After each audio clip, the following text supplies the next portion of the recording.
day of my 19, in the hour that goes unseen, in a second comes the thing. I know it's real and then it's gone. Is it like this for everyone? In the space between I do, in a heartbeat it slips through, between a crystal and the floor, a wave and the shore, a perfect word that I can't say, but I keep trying anyway. In broken time, a dream sublime, in my perforated mind, awoken, unbroken, unspoken, a perforated mind.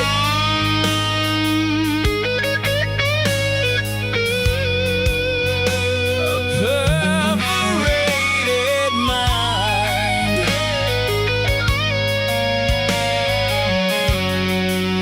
My perforated mind.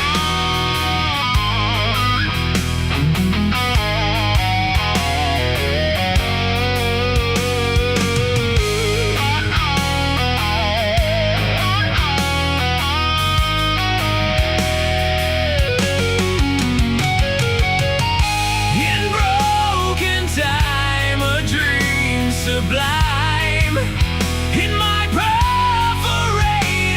mind, awoken, unbroken, unspoken, a perforated mind, my perforated mind. Check. My perforated mind, in my perforated mind, my perforated Oh, mind. I'm almost up. I'm almost up. Give me a second.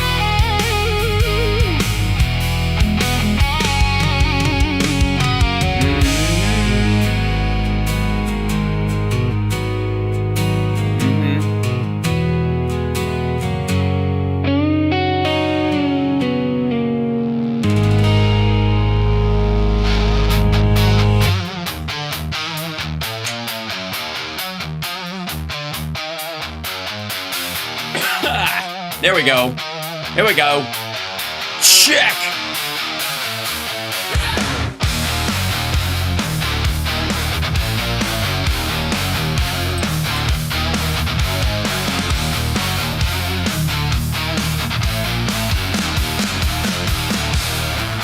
I keep a seat where the light won't reach, whisper low so it sounds like peace. Lay your head, let the ceiling spin. You don't have to begin again. All right. I've been here where Hold on. Let me check in with the staff chat. Make sure I'm heard. Make sure everything's rolling. Is it rolling? Instagram's up, I think. There you go.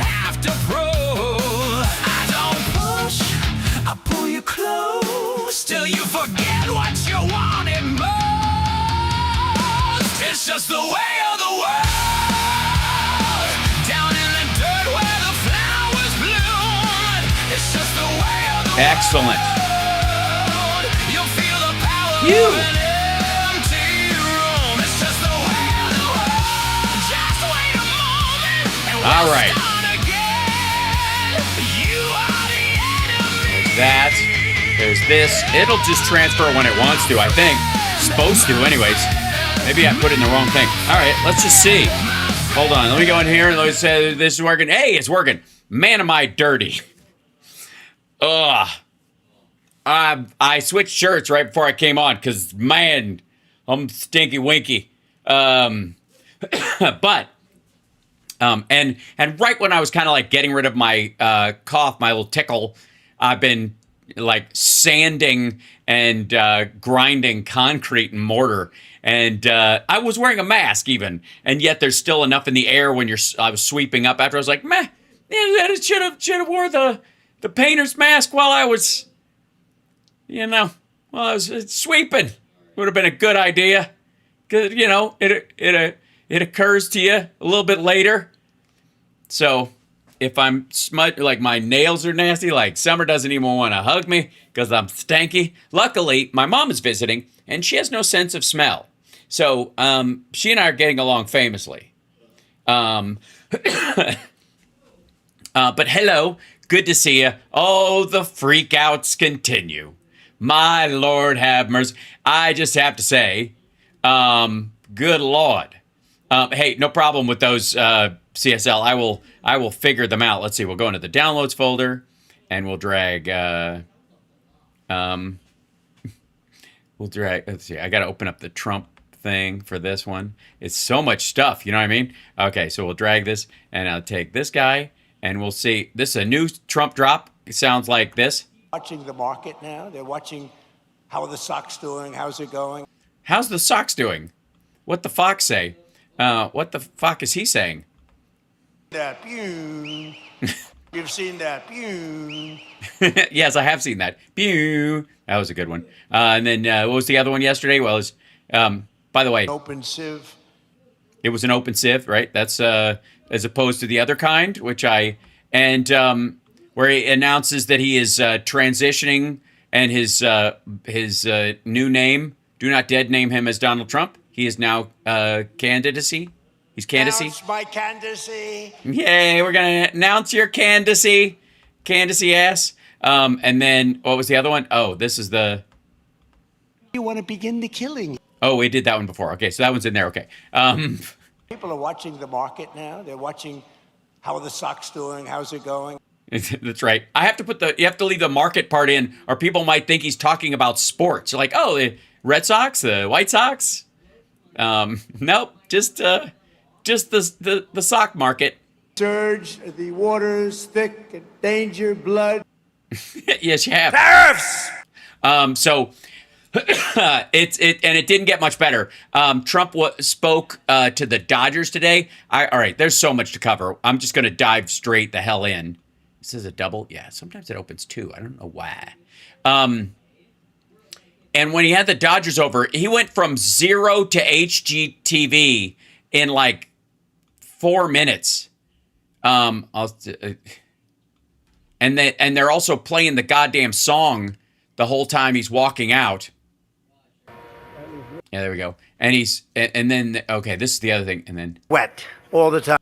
yeah, okay. So this is how he opens. The Dodgers are there, and he's still trying to defend. Apparently, okay, this is what's happening. Apparently, so they paved the Rose Garden, because his version of Reagan's. You've seen one Redwood, you've seen them all. His version of that is you've seen one Rose Bush, you've seen them all, and so they just tiled it because he tiles everything except the bathroom. It seems very odd to me that he's worried about squishy ground everywhere but near the shower and the shitter. And but I guess if you got Walt Nada hosing you down every day, it doesn't quite matter.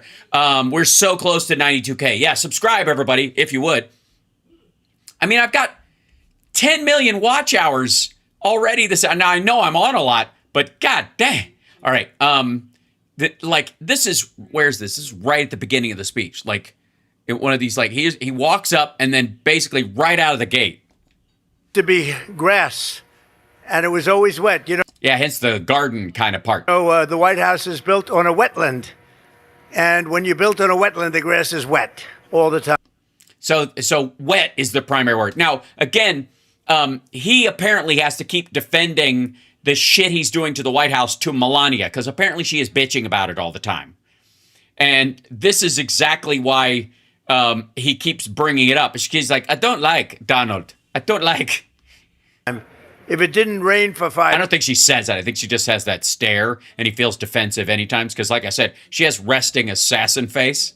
days, it was very wet. And we had a lot of very upset women. They'd stand in there with the high heels, and they'd just go down like quicksand. And that took place for about 150 years. And I decided to do something about it. And this has become an incredible place for dining and for news conferences and for events like this. And this is a very special event because it's the Dodgers. Okay, that's why. Where am I? He looks down right at the... this is very... it's great to be here with the Dodgers. That's where I am. What the... This... Really? Events like this. And this is a very special... This is a special event with the Dodgers, right? Shit, okay. I don't recognize them if they're wearing suits. This is, you gotta understand, I need you assholes to dress the job. So if you could show up looking like the baseball furies next time, at least it would cue me to who the hell I'm talking about. And, it's like, that's why I insist on construction workers and those kind of people, when they come into the White House, I make them wear safety vests and helmets. So I'm like, oh, right. We're doing construction today. Yeah. Because it's the Dodgers and they're the world champions. And yeah, way to put it, man. The excitement. I don't know how anybody could have. It's nice that they won. It is super important. They're the world champions, even though it's only the United States. But that's never lost on us.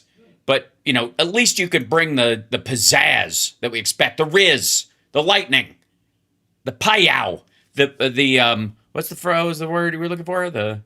my candidacy. No, not that one. It was an open sieve. No, not that one. How do you want to begin the killing? Not that one.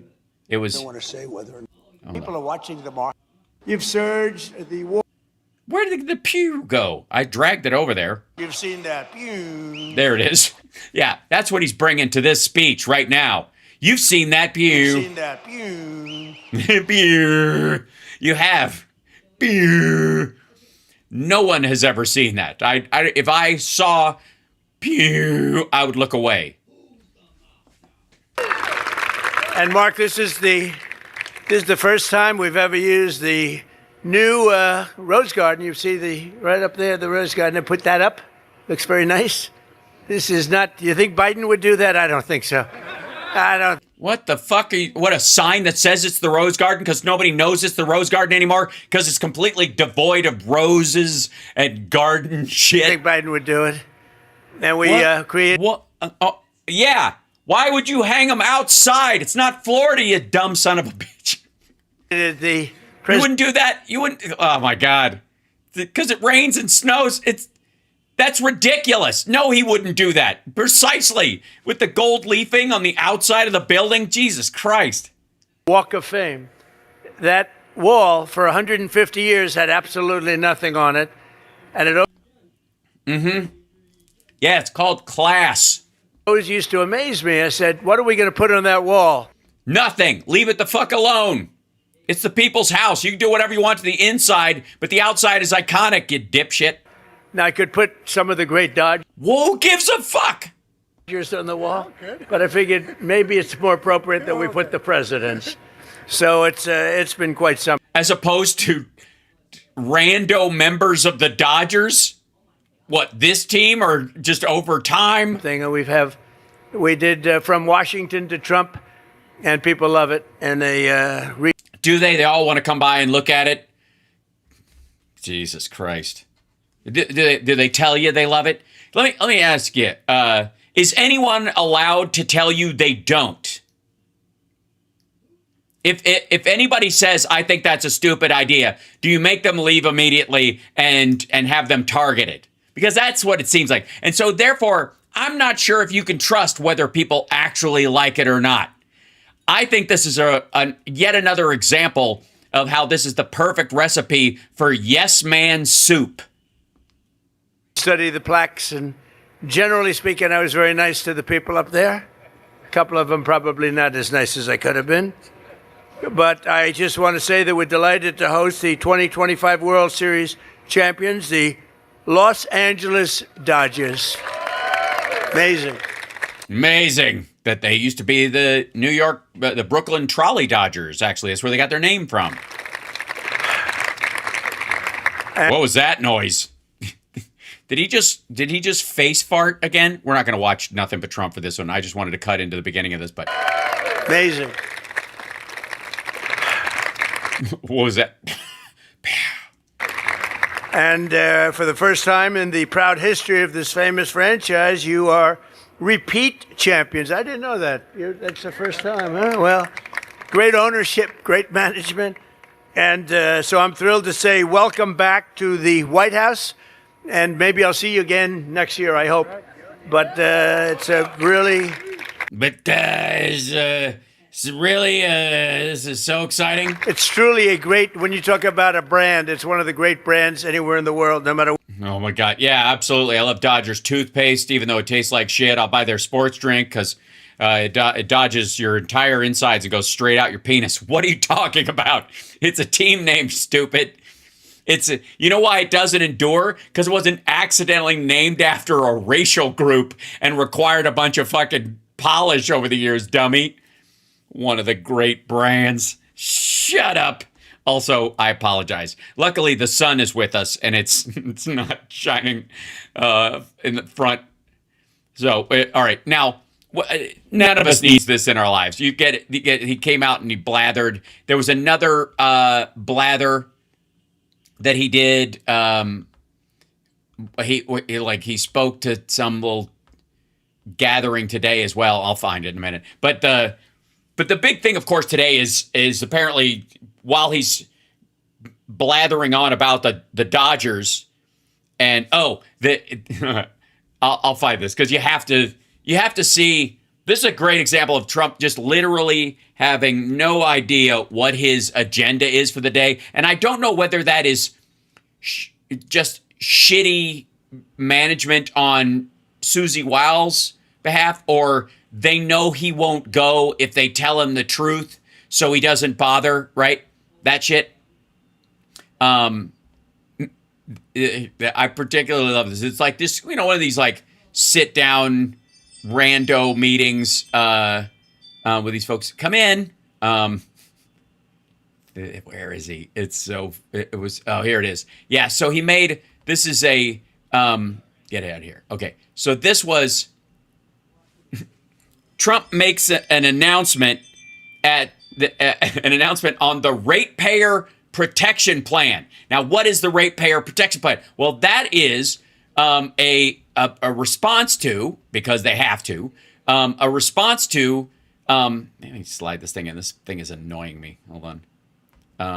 Get it out of here. Lock that too. I forgot to change the fade low. There we go. This is in response to people thinking their electrical bill is going to go up because of AI data centers, right? Which it is. And let me show you something. This is, in theory, he made it look like he wasn't supposed to be there.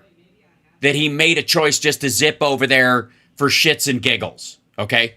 So this was not supposed to be a planned thing. Now, everything the president does is planned. That's just dumb. He just forgot it was on his agenda and he can't shut the fuck up about it. And so it's just one of these things where this was probably, he wanted to do the Dodgers thing. He has to do this one. That's where his head is at, besides up his ass. Now, watch this. To me, what? Oh, wait, back up. Hold on. I want you to see before he gets to the talk. Right? So they're playing the song. I want you to see, I'm not even going to play music over this. I want you to see how long these assholes have to clap while Lee Greenwood plays. It's bad enough when he walks on stage.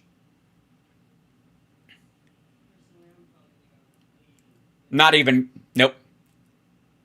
Move, camera guy. You're ruining somebody else's shot, or it's very meta. We're seeing both shots.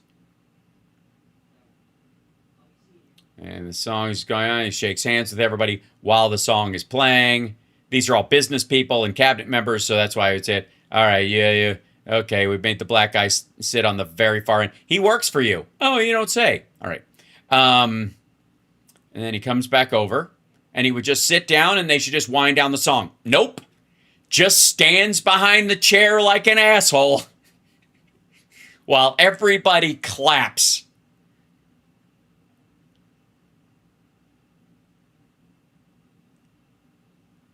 I'm not even going to play the clapping. Look how long this is. This is fucking cringe. on. And I'm like, when is it over? Just, and you know, these guys aren't that young. Probably elbows are starting to click. Honestly, look at this nonsense. And you know when it's getting, like, he's starting to get embarrassed because he wants to talk or do something, but he feels like it's like yeah, I'll tell you something I do. Remind people I'm still alive up here. It's like Mitch McConnell's proof of life picture. Still, and now the little waddle. He knows the song's starting to come to a close. Okay, and then he'll do the little, hey, there we go, and then finally works his way out, and they. Thank you very much, everybody. God damn. That is just fucking painful. I don't, like... Here, hold on. This is... Hold on. This is the... Group, and they said, could you come over? Here you go. Now, this is... Listen to the top of this. Because he's presenting this like, you know, there are just some guys gathering, and I can't tell if he thinks he's being ironic or if he's just... honestly, you'll see. Thank you very much, everybody. I heard about this group, and they said, could you come over and run over and say a few things? And I said, absolutely, I will. And they gave me the lowest seat I've ever sat in. And I think, you know, they set that, they do that on purpose. No, I think it's just the hydraulic in the chair just giving out for your fat ass. I don't think it was Chris that did it. It is exactly the same height as the guy next to him.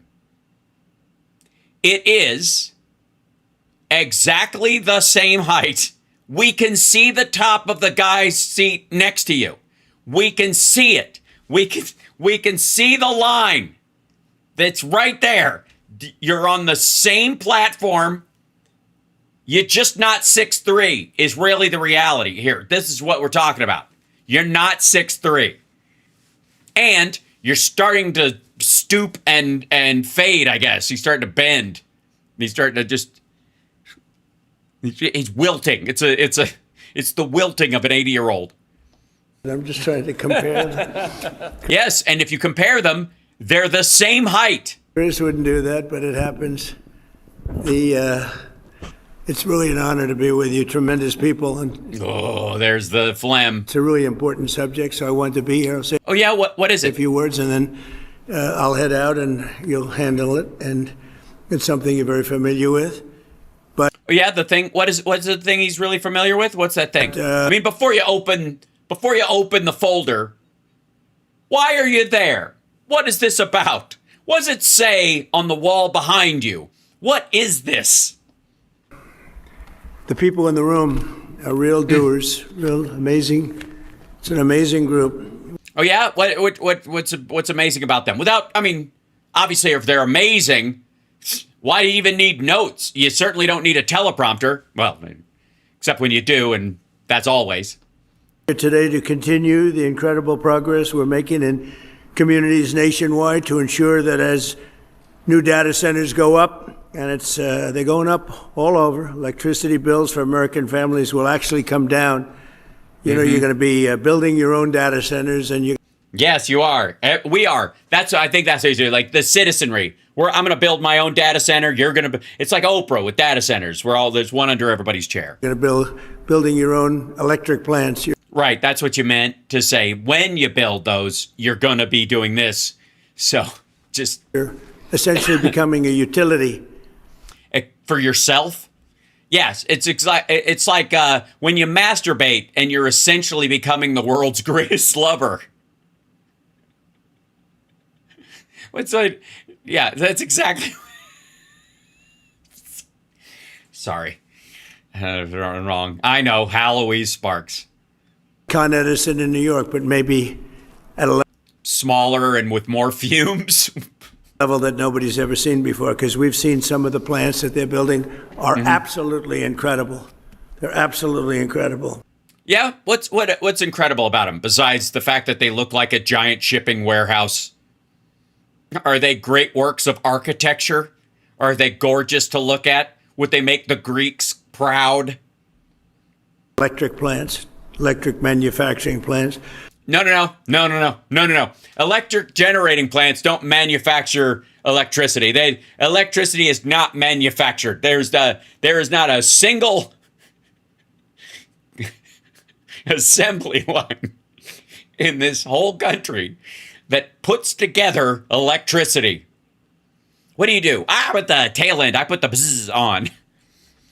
What do you do? I'm in charge of the blue glow when your finger touches a wall when you've walked across carpet. Awesome. Yeah, I have an I used to work in an electricity manufacturing factory, and now I make electricity on Etsy.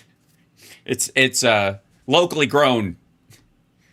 It's hard to believe, but you need double the electricity that we have right now, maybe even more than that, to really fulfill what you want to do. We're leading China by a lot.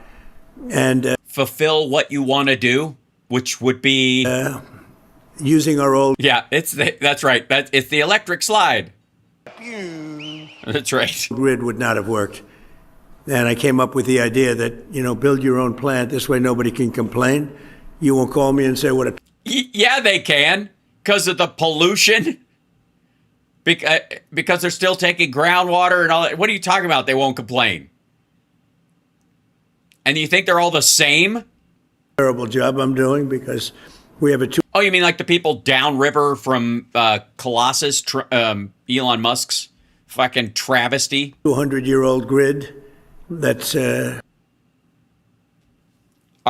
Sorry, how old is our grid? What? Wait a minute. What? How old is the grid? Job I'm doing because we have a 200-year-old grid. We have do we now? Do we have a 200? Do we have a 200-year-old grid? I had no idea America was that far ahead that long ago.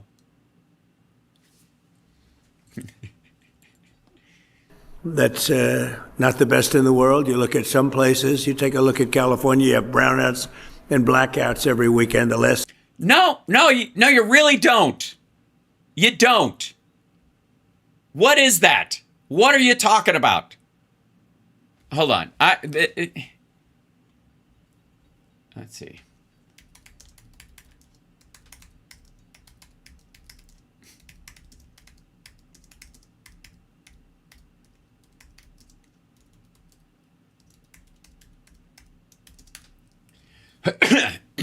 One second. There we go. They're going to be able to do is supply electric at numbers. Nobody's ever explained to me why it's so much electricity. Yeah. So California had a reputation for rolling blackouts during the electricity crisis in 2000 and 2001.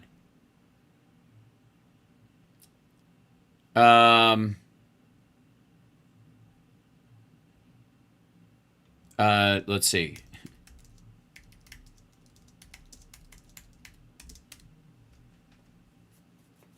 Yeah. Blackout there with your public safety power shut off. Sound like just cut over. Say a rolling blackout. California experience in 2001.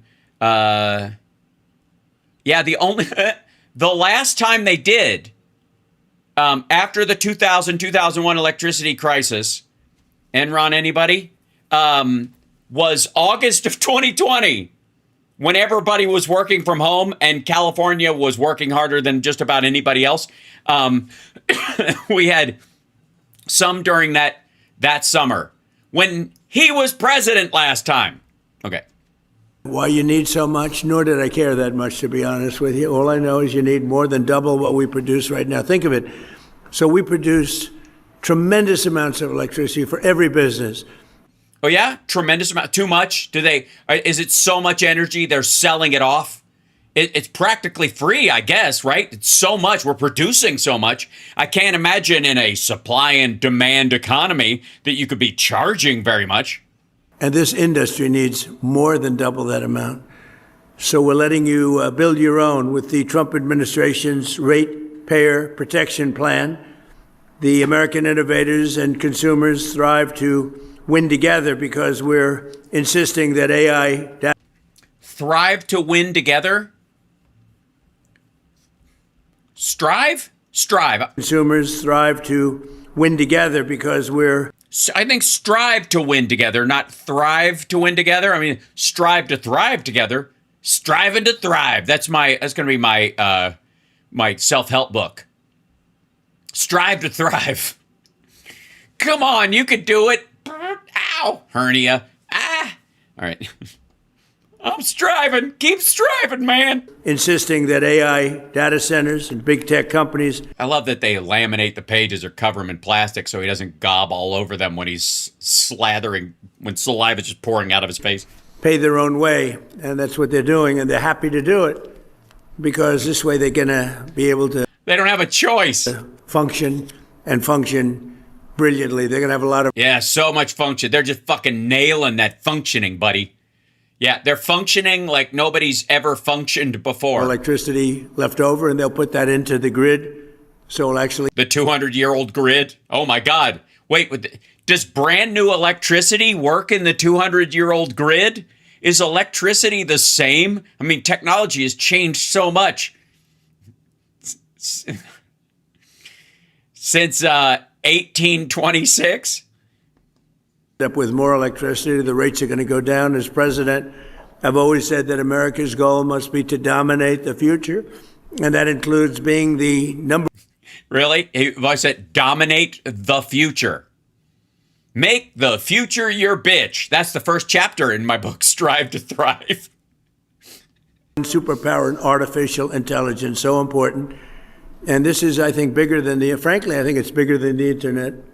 It's bigger than Well, the internet will by and large be the delivery system by which most people get it. So it'll grow in coordination and in parallel. It's like, is the smaller part of a catamaran less important since the other part will tip over without it?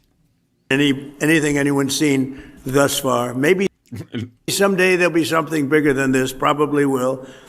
But I think Wow, I didn't realize we were going to go into deep futurism. Nobody's ever seen anything like this. Right? Religious people who believe Jesus walked on water. Right? He doesn't even know he's insulting his own moronic followers. until this point, AI is probably the biggest thing anybody's ever seen. And whoever wins that race is probably going to win, period. Elvis is going to win that race. Elvis, you're going to win that race? I'm going to win that race. Elvis, you want some lemonade? Lemonade. And again, we're That cool, refreshing drink. leading China, and we want to keep it that way. President Xi's coming over on September 24th. Really? And, oh, shit. Did you tell Kash Patel he's going to be in Russia? He's going to miss him. Ah. And we talked about it when I was over in Beijing. Oh, yeah? So it's your fault?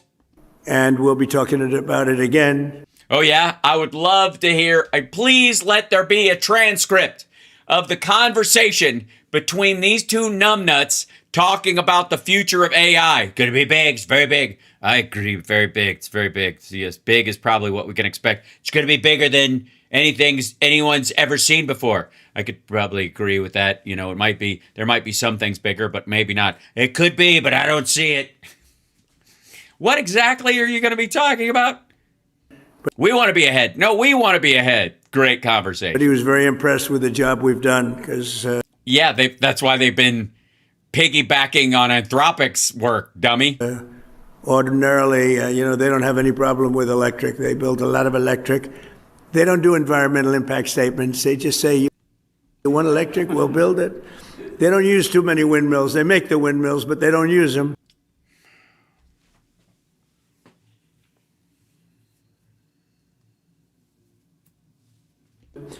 They do it the old-fashioned way in many ways.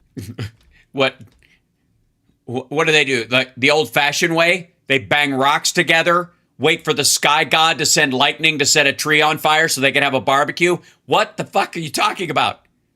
The United States never settles for second, and we don't under this administration. I can tell you that. You see that because we have the hottest country right now anywhere in the world. We live by the motto America first. That's what's made us very strong, and we're leading China and all other countries by a lot in AI and Define a lot.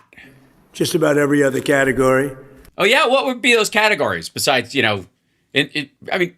large language models and machine learning, aside, all the deep technical mumbo jumbo, is it the coding side of the benchmarks that we're ahead by a lot, or is it the fact that ours can have a British accent if we want it? Including crypto. We want to stay in front in crypto. They'd love to. Do we want to stay in front? You don't want to get in behind in crypto. Take that over. They do. It's illegal in China. What do you mean they want to take it over? So many other things they'd like to take over there. Oh, they'd love to take over the stuff with the thing. Yeah, they want to. What's that thing they were going to take over? What was it? It was a thing. They were totally going to take it over. I remember there was electric something or other. I don't know. Highly competitive, if you haven't noticed. Mm-hmm. To say the least. Sarcasm. But thanks in part to this incredible technology boom, investments are pouring into the United States from all over the world. $19.2 trillion. Gibberish. Creating hundreds of thousands of jobs. So think of it, $19 trillion would create hundreds of thousands of jobs? How many? That seems low. $0.2 trillion. It also isn't. In 12 months. Okay? No, not in 12 months.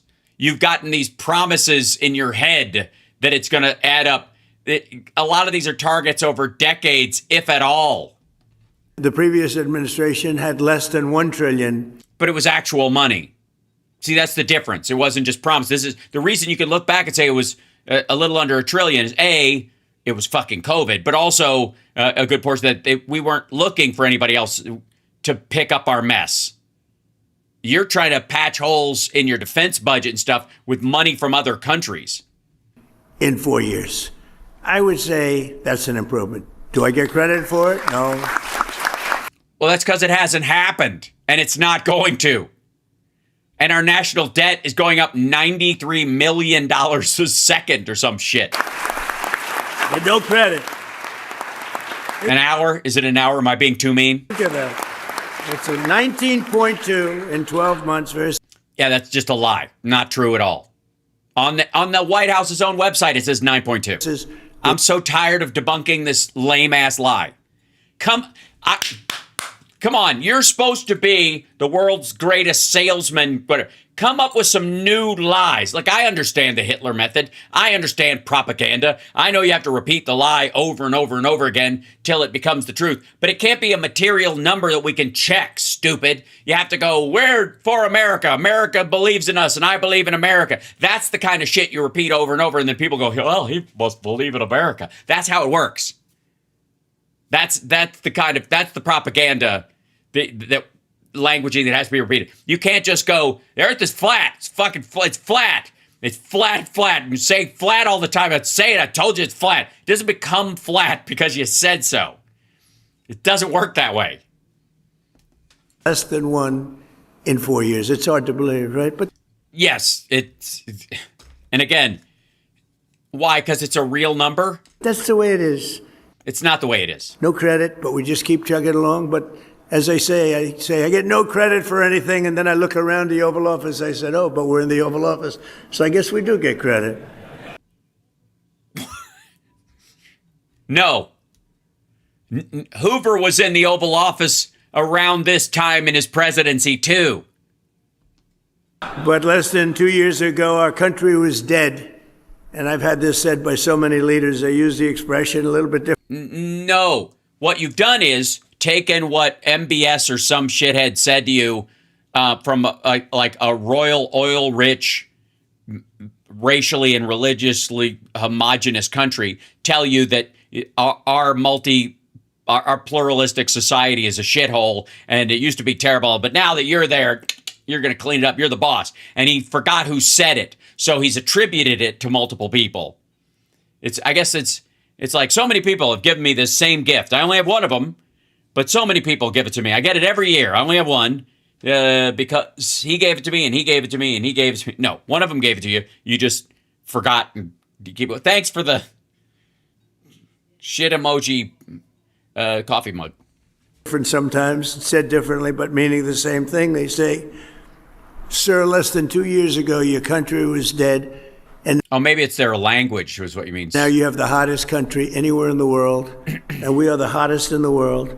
At the same time, we know that the data centers and AI are dramatically increasing the demand for electricity. It's only fair that the cost of building the new infrastructure required to meet this demand should be borne by the corporations themselves, not by the American consumers and the American patriots, American citizens. Yeah, so maggots yell at you about this, and this is how you're doing a little CYA. And I think everybody agrees to it. And actually, they really don't. They agree to it? Don't have a choice because there's no way of producing that kind of electricity, the kind you need, and they want to do it themselves. And honestly, they're coming up with some plants that are genius, just like they are. That's why earlier this.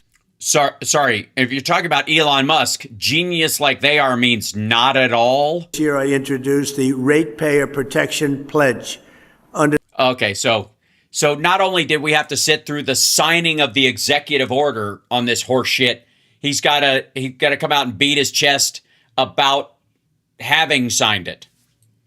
This non-binding agreement to look the other way. This groundbreaking plan, America's largest tech companies have formally committed to fund or build all energy infrastructure required to meet the demand they are placing on the grid. So they're going to be funding all of those electric needs, and we're giving them the right to build their own power plants. Lee Zeldin is here. He's fun. So, real quick, are they liable if anything happens because of these plants?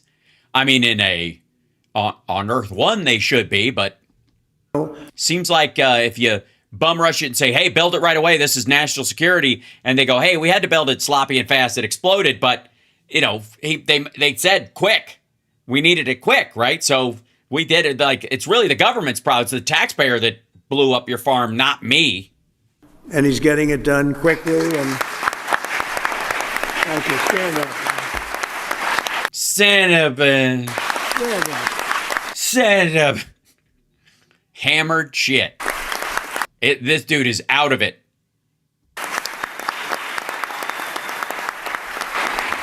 Now I gotta hold my spot so then I don't forget where I was.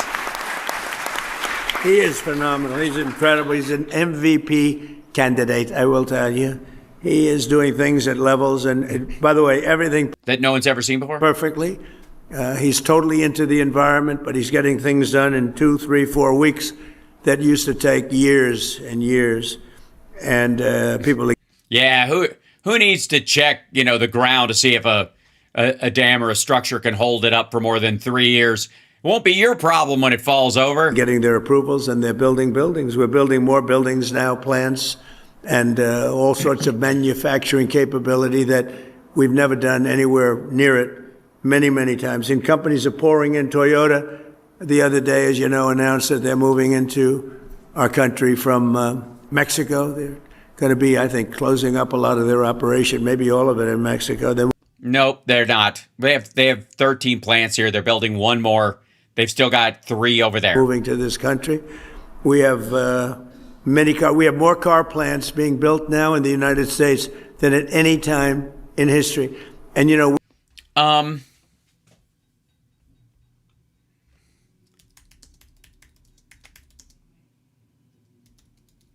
I gotta say that one seems like a reach.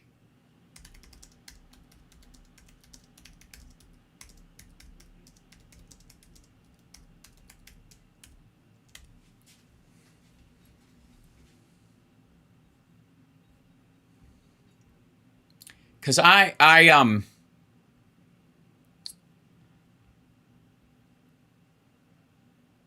yeah. They're either expanding existing assembly plants, retooling factories from EVs back to hybrids or internal combustion. That's a big part of the build. Building battery plants, which again are, like Marjorie Taylor Greene's district, the 3,000 jobs that were added during her time in Congress were all from a battery plant. Let's see. Yeah, $5 billion investment in Michigan sounds like a new plant, but often it means upgrading 3 existing factories, right, blah, blah, because they can write it off too. A lot of it is they can. He's given them the ability to write off these expansions and pay no taxes on them, so they're bum rushing to do this before it falls off.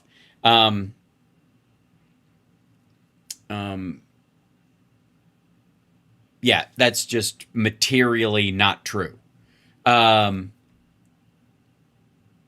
Yeah, the semiconductor fabs, battery plants, auto suppliers, EV component factories started by and large under the CHIPS Act and the Inflation Reduction Act. And other companies have tacked onto that because he gave them a tax write-off. That's why. This is CHIPS and Science Act and Inflation Reduction Act shit. Real quick.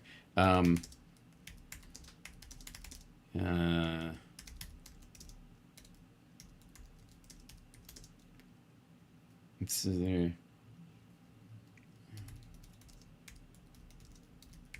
Okay, there we go. Now back to where we were. We went years before me. We went many years with no car plant being built. I mean, Gibberish. they wouldn't even think about. So, Section 45 of the Section 45 of the Inflation Reduction Act paid manufacturers for producing eligible components in the United States: battery cells, battery modules, solar panels, wind turbine and critical minerals for batteries. Section 48C, Advanced Energy Project Credits, was an investment tax credit of 30% of qualified project costs to build new factories, expand factories, or retool existing factories. From clean energy manufacturing, for clean energy manufacturing and critical material processing. The clean vehicle credit, 7,500 EV tax credit, had them build a lot of these factories. Now they're retooling them because they don't have to make EVs under the. He removed the Biden mandate. That was why. Okay, so that they'd have to spend to just go back to making ICE cars. The Inflation Reduction Act also had energy projects credits for that for American-made steel, iron, and manufacturing products. There you go. So this all happened under the Inflation Reduction Act, and it's all like the ground broken in 2023, 2024, and then stuff's built, and then it takes a while, and then it starts being operational. In this country now, with a hot, same thing with chips. We'll have about 50% by the time this term is over. We're going to have probably 50% of the chip market. Thanks, Joe Biden. A year ago, when we began, we had no chip market. We had gibberish. Virtually none, other than Intel. We had Intel. Virtually none, except for the ones that we have. And we made a purchase of 10% of Intel. We got it for the right price. And we made approximately $72 billion on that deal. So it was good. Do I get credit for that one? No. Yeah, you do. You get called a socialist and a communist by people in your own party. I get no credit. Wow. Somebody, like, Karen came to play. None. That's because it's antithetical to everything your party stands for, so they're mum about it. And Democrats are like, this is a stupid idea. Now, if Intel gets in trouble, we're on the hook for it. But we did that, and we made a lot of. You ever heard of a company getting sued and the investors lose their stakes because? All right. Great deals, I'll tell you, and we keep it going too. But Intel's been fantastic, one of the hottest companies anywhere in the country. And when we met them, they were really having very big difficulty. We worked with them, but yeah, it sounds like a government bailout. The stock price has gone up many times. I think it's maybe the hottest or one of the hottest anywhere in the world. So there was. Not really. I mean, it's fine. Shall we look it up? Shall we? This is such nonsense. Hold on, chat room. I need to look up something.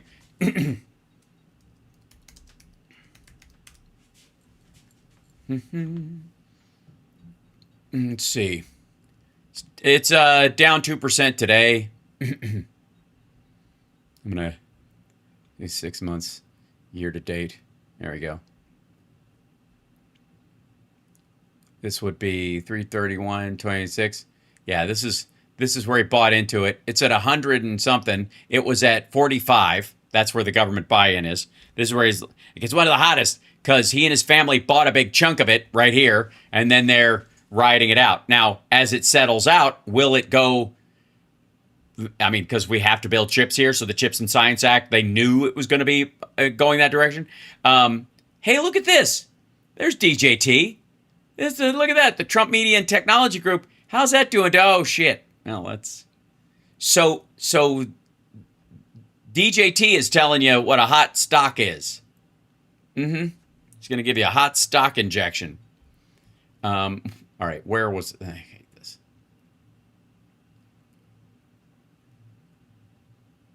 Back over here. Yeah. An honor to do it. I love looking good. But we made a lot of money. We made... Well, you must hate every day you walk by a shiny surface. Just, yeah, this is a rough one. It's over $72 billion on that profit.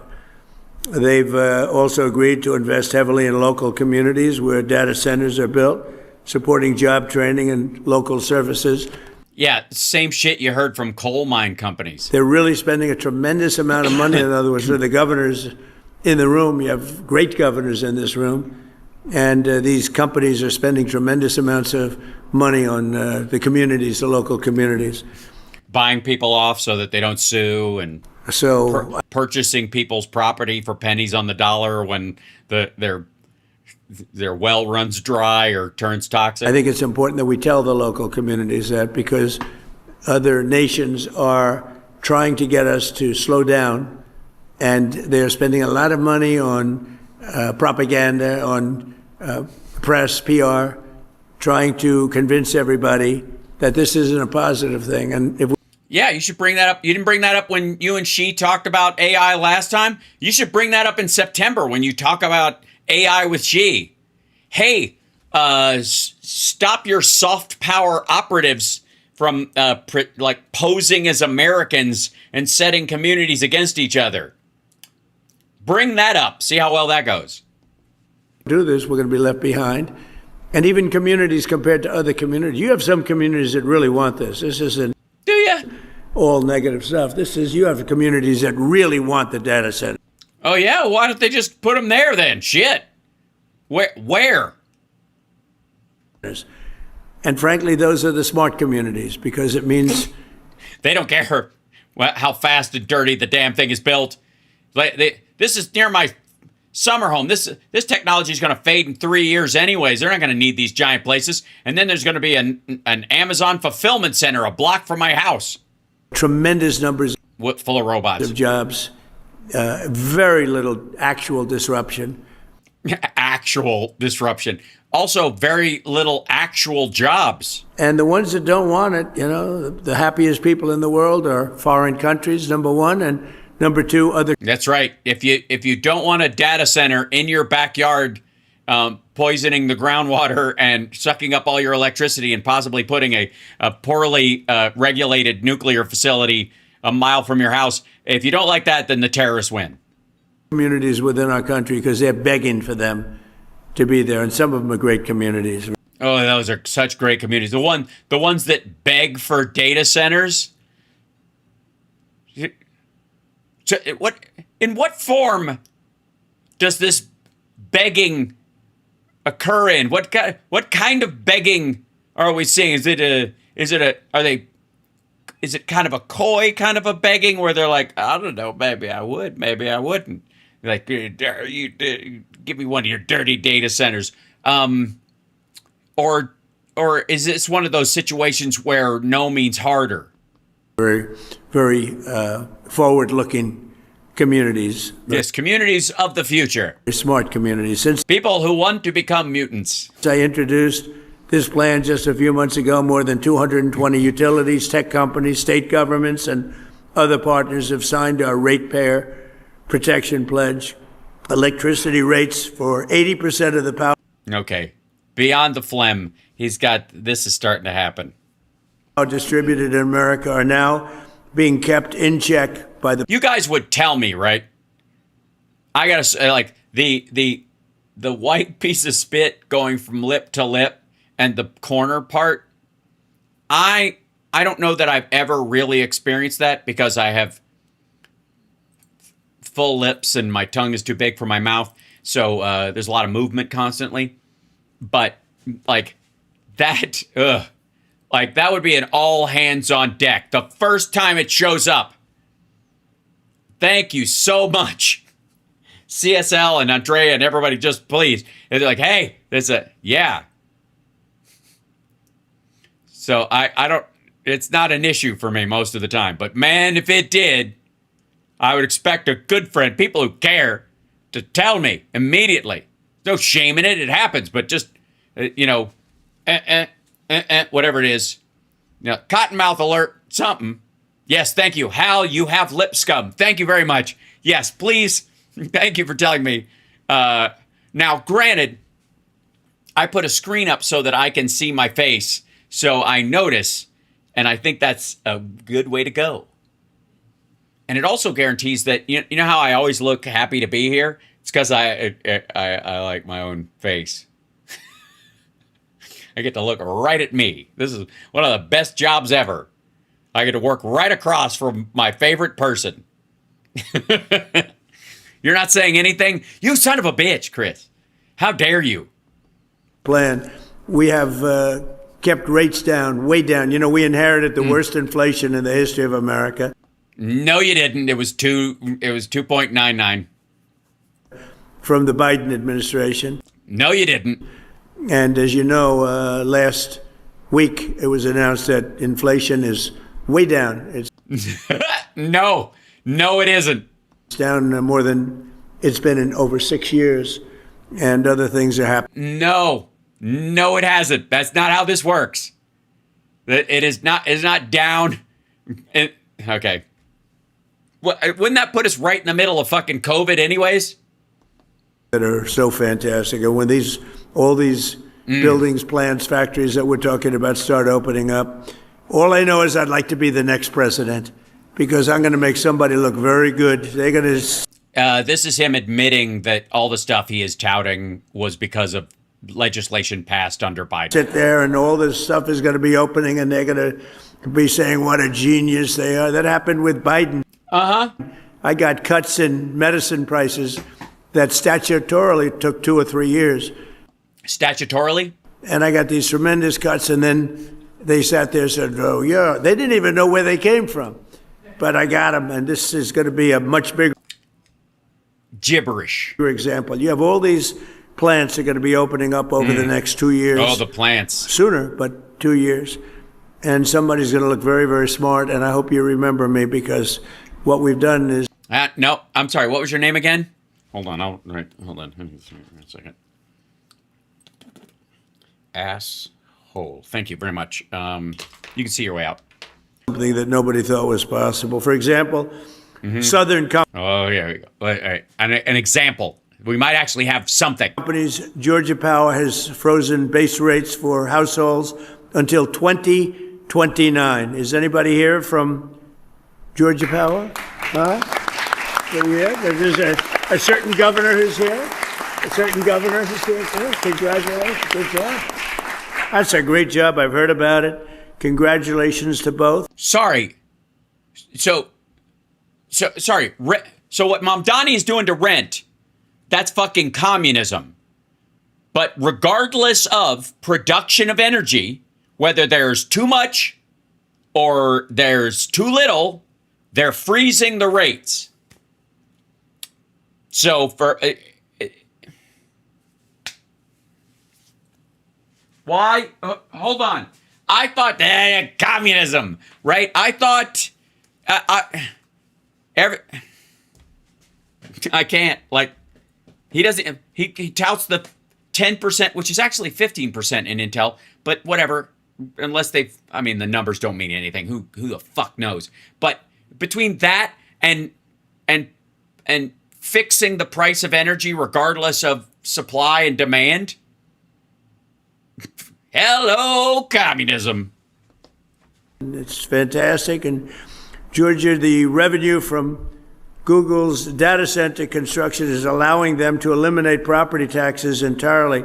And that's what you call using it to your advantage. The numbers are so Is that what you call it?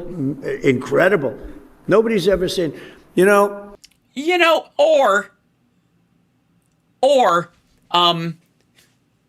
no such thing as a free fucking lunch. And if they're paying you that way, if they're trying to buy everybody off with no property taxes, maybe there's a reason.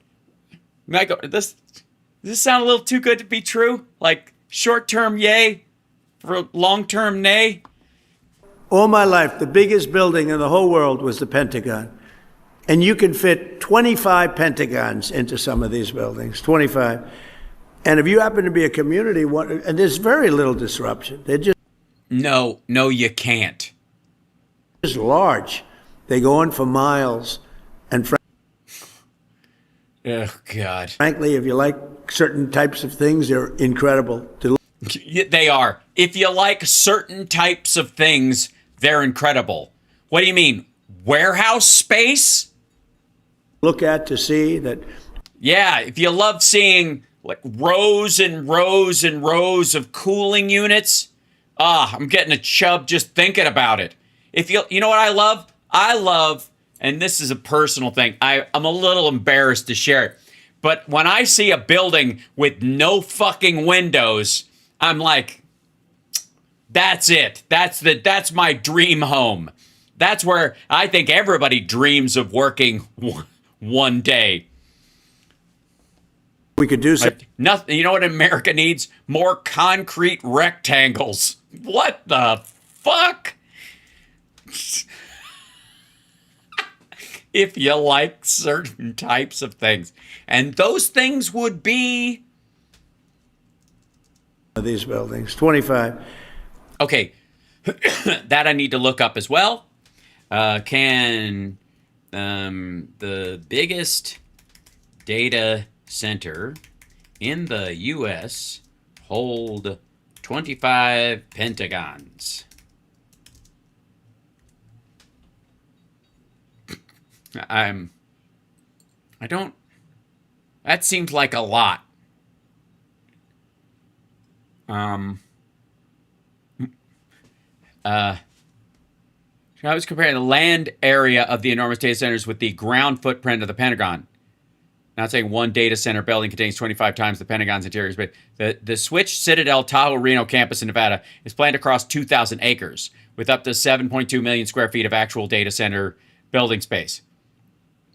Occupies a ground footprint of roughly 29 acres, contains 6.5 million square feet of total floor area because it's several stories. So the campus land is 69 Pentagon footprints is what he's talking about. The interior space is 1.1 pentagons. It's in the entire... So the land... The thing it's on, in the interior space to be in is about the size of the Pentagon, even though it's 2,000 acres. Okay. That just got dumber. For all those missing the math, so is he. All right. And if you happen to be a community, and there's very little disruption. They're just large. They go on for miles. Yeah, unlike these communities. And frankly, if you like certain types of things, they're incredible to look at, to see that we could do something like this. But sorry, do they have tits? What are you talking about? If you like certain types of things, for one, I gotta admit, I do like certain types of things, mainly because liking everything would be exhausting.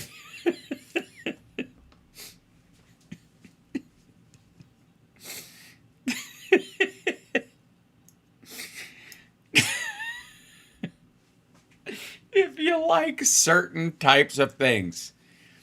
God, which one are you, which one of these data centers are you driving by going, ooh, look at the trim on that thing. Pull over. Gotta rub one out. This place is gorgeous. They also throw off tremendous amounts of money for the community. And They do. They just, there's like a big money fountain out of the side of when them. you look at Georgia and you look at the revenue, think of that revenue from Google's data center construction, allowing them to. Sorry, review? What? When you look at Georgia and you look at the revenue, think of that revenue When you review? from Google's data The revenue? center construction, allowing them to eliminate all property taxes. Did you know that, Brian? That's not bad, right? So, thank you very much. Great job. That's a Not for the state. great job. And you probably had some negative stuff, a little heat. Oh, we don't want a data center. Oh, we don't want a data center. Fucking citizens, am I right? Usually those are the people that actually want them. And Excuse me? Wait, what? that's a great job. And you probably had some negative stuff, a little heat. Oh, we don't want a data center. Usually those are the people that actually want them. Then why are they protesting? Are they just playing hard to get? What? They'd like you not to build them. Because you know what? If it doesn't go to you and if it doesn't go to Georgia, as an example, it's going to go someplace else.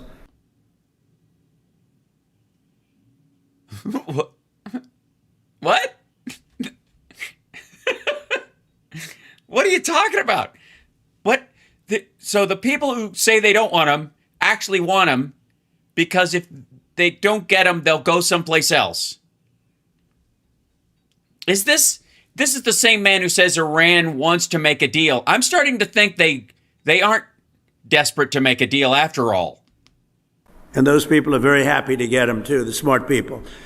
American Electric Power now projects that their customers will enjoy as much as $16 billion in cost offsets for consumers thanks to their data center contracts. $16 billion. So, Over the course of how many years compared to what? $180 billion over the same period of time.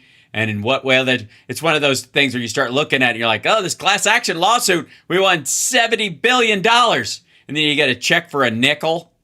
think of that. That's cost offsets. Cost offsets. I gotta say, that sounds like a dodge too. Cost savings would be a nice one, but you can't say, if it was cost savings, you would say cost savings, but cost offsets. Seems like there's a reason why you're not saying savings, right? Offset sounds like a legally true, but sort of depressing variant. Offsets, all right. Iowa, Alliant Energy, data center Alliant? deals. Where are you, Alliant? Alliant? Alliant? Alliant, Alliant? where are you? Are you here? Alliant? Alliant? Bueller? Fry? When Cameron was in Egypt's land, let my Cameron go. Thank you, Alliant.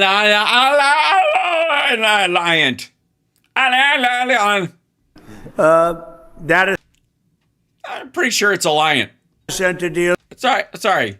Center deals. Where are you, Alliant? Alliant. Alliant. Ew. Alliant. Alliant will be here in the afternoon. Meanwhile, I'll be in the drawing room waiting on Madoff playing the grand piano, waiting for Alliant. Are you here? Thank you. Thank you. That was butch as shit. I don't know if I can handle all this alpha male talk. Data center deals are Ron, where you at? Right. allowing them to freeze electric rates for consumers for at least 5 years. So You read that part already. your rates are going to stay the same or lower. No, they're going to stay the same. That's what frozen means. In Louisiana, Just, you know what? Let it go. there's a guy looks like he's from Louisiana to me. Public What? Why? Because it's on his placard, or has he just got the 7-10 split? School teachers in so think of that, Richland Parish are getting Richard or Richland. I will go with either. as much as $50,000 in bonuses this year, thanks to a $27 billion project by Meta that will also save local residents $2.6 billion on their electricity bills. Their electricity is going down in less than half. Unless it's him. It's big stuff. Doesn't have to happen. And if it doesn't, by the time it doesn't happen, you'll blame the next guy. That's big stuff, Mr. Governor, right? You didn't Mr. Governor. have any doubt about it. Here's a governor doing a great job. We have some really great governors in this room. Oh, yeah? Do you call them all Mr. Governor when you can't remember their name?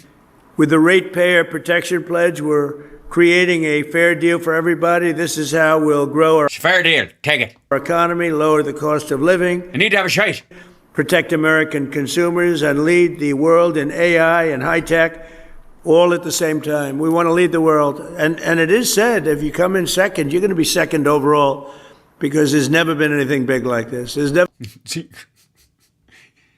Sorry, if you come in second, you're going to be second overall.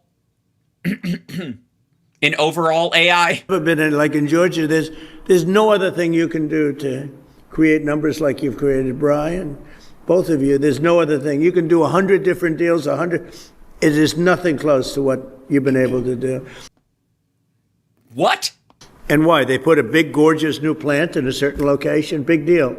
It's so incredibly positive. Unfortunately, Huh? All right. Can anybody?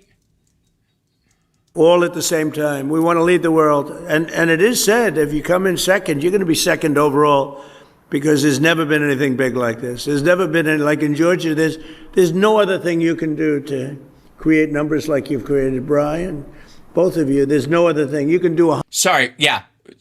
Basically, what he's saying is, Georgia, this is your only shot at relevance, is allowing data centers.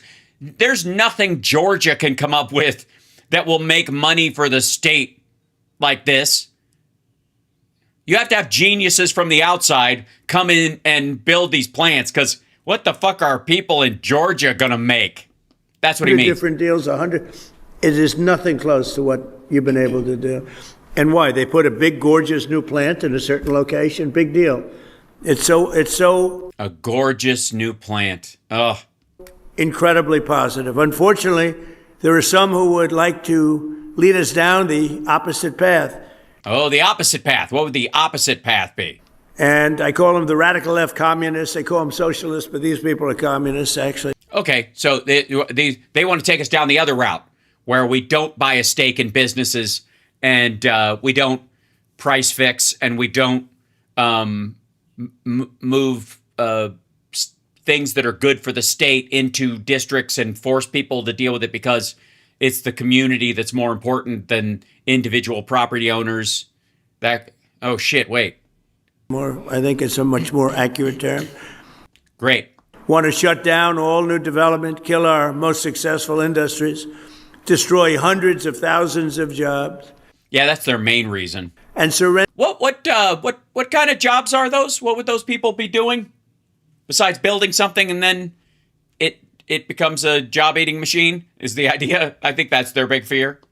AI race to China. And China, look, I'm not blaming them. I have a lot of respect for them. I have a lot of respect for President Xi, but So he's got a copy of the Epstein files, is what you're saying. they represent China. We represent the United States of Yeah, but only technically. America. And they lobby against these things, and they spend money on it, and they want communities to reject them as much as possible because they'd like to be leading the race. But we're leading the race, and unless we're very foolish and frankly very stupid, we'll continue to lead the race. We have a nice lead. A lot of people didn't expect that was possible. Why not? Perhaps even worse, the radical. It started as American technology. Why wouldn't we have a lead? Other than, in some cases, we have fallen behind in manufacturing of certain things. Rare earths is a good example. By and large, not because we lost the capacity, intellectually, or our engineers don't understand it, but that most of the citizenry of the United States doesn't want to be downstream from a bunch of toxic sludge if they don't have to be. The left's plans would not lower your electricity bills, but they would actually increase them very substantially because you wouldn't have all of this money pouring in. Sorry. Why would it increase substantially if the look, I think the argument about data centers is being conducted by and large by the dumbest people in the world on both sides of the argument. But why the fuck would an area that has, I don't know, let's say a standard of 5 as how much energy is used and no new giant facility comes in, why would their power go up substantially if it doesn't come in? What are you talking about? You'd have American energy would be far more expensive, and regulating oil, natural gas, and clean, beautiful coal, it would be the end of all of it. Be the end of all of it. Well, it's going to end at some point. Why not get past it quickly? I think one of the upsides of AI is that it's going to help us solve the renewable puzzle faster than if we did it by ourselves. You know, again, if you had 1,000 scientists who could work nonstop in a virtual environment for eternity and in an hour, that's, you might come up with a few solutions you wouldn't otherwise come up with in the timeline of the human lifespan. So yeah, it's going to help. And maybe that's the price to pay. Maybe that's how you sell stuff like this. You go, the data centers are going to be relatively temporary. We're not only going to talk about how we need to build them and how they'll be necessary for a while, but we need to talk about after these data centers go. Because when it came to other manufacturing, we built these places up. And then when it went off to other countries, or the jobs in the United States became more focused on managerial design and FinSec and all these other things, like a lot of advanced countries, the manufacturing goes someplace else and it builds up. So when that happens, we got to prepare. When you close a coal plant, it's a good idea to go, okay, what are these people going to do for a living? So that's what the Biden administration did. And you cursed them for it. So the idea with data centers is this is going to be a temporary technology. It is. If AI gets as smart as they say it's going to be, it's obviously somebody, myself included, is going to sit there and go, hey, is there any way we could grow the AI capacity we need without fucking needing twice the amount of energy? Thinking, yeah, here, do this. Like we're going to get to that point. So then what do you do with this giant, useless blight that you built in the middle of fucking fields in Iowa? It would be the end of, frankly, it would be the end of great success. The end of great success. Great success, I like. Wow, wow, wee, wow. Our country, because we've never... He is slowly becoming... He's somewhere between Borat and the dictator. had anything like what's happening right now. Well, yeah, certainly not in the 1820s when they were building our grid the first time. I call them the Democrats because their policies are so bad. Look. Oh, yeah? What was the policy? You mean the Chips and Science Act that gave you the plants you're taking credit for, or the Infrastructure Act that gave you the expansion of the auto plants and the building out of internalized manufacturing that's necessary for national security that you're bragging about right now? You mean those Democrats, the ones that actually passed an Infrastructure Act? You mean those Democrats that actually worked with Republicans and created a housing bill that became law even though you wouldn't fucking sign it because you're a whingy bitch? Think of it. No men. We want no men in women's sports. Transgender, they want transgender for everybody. What does it... Again, real quick, I feel like that requires a hand raised by somebody. What the fuck does that mean? Now, I'll tell you what it means. I've told you guys before. Some of you may be new. If you're new, let me know in the chat. If you haven't been watching for very long, and that's true of some folks, subscribe, if you will. I keep forgetting to ask, and that's why, I've got the numbers I do. I've got the watch hours like you wouldn't believe. I know I'm your side piece. It's okay. But what the fuck does he mean when he says transgender for everybody? What does he mean? Okay. What he means is transhumanism. And some folks, like Peter Thiel, attribute a certain lack of gender specificity to the kind of prototype humans we will become without creating babies via biological sex. So this is your kind of like the insane multi-billionaires who can't get laid except for when they have money. Those guys mixed with like Peter Thiel, who's sort of on the predatory edge of being gay. Again, it's one of those things where you're like, is it homosexual or is it gay? Because gay to me means you love the person. Homosexual just means why are you fucking a guy who looks just like you? I think it just seems like an act of ego, right? That would be the thing. So, but those folks who are talking about like, how can we reproduce without anybody being involved, right? Maybe we have pod children and we create, in the future, they'll look like the battery things in the Matrix, but that'll be the synthetic wombs or the future. They believe that. And that's, and that may or may not be over the course of millennia the way humans go, because we certainly, aren't squatting in a rice paddy by and large anymore and just letting them drop. And if it cries, you cut the string and put it to work, right? Or like a Monty Python sketch, right? We've moved past that. So steps are taken, right? We've got NICUs. That's not that weird, okay? But it's way down the line. But that's who he's talking about. He's talking about transhumanism. But he doesn't know the difference between transhumanism and transgender. And so when he hears the kind of spooky transhumanist stuff that Vance's friends are into, and that's where he gets it from. That's he heard transhumanism, and he thinks that means transgender for everybody. In the same way that he thinks people seeking asylum must have come from an asylum. That's what they're used to. We're one sub away from 92K. One sub away from 92K. This might be the button that does it. Hold on. Here we go. Ha-pow. You could do it. You could do it. You could be the one. You could be the one that puts us over the top. You wanna. I know it's not the top. The top is just 100K, but we got to get there one step at a time. Yeah. So that's just to clarify. That's what he means. Hey, we did it. Look at that. Our numbers are up because I've been pushing for it. Now 93. All right, I'm trying not to put too much pressure on you guys, but you could do it. I call it transgender mutilization of your children. Transgender mutilization. That's the transgender for everyone, is the transgender mutilization. Okay, well, sure. Mutilization, not a word, still. For everybody. Open. For everybody. And you get a transgender mutilization, and you get a transgender mutilization, and you get it. That's getting hard to say. Borders where the world can pour in, where prisons from all over the world are released into our country.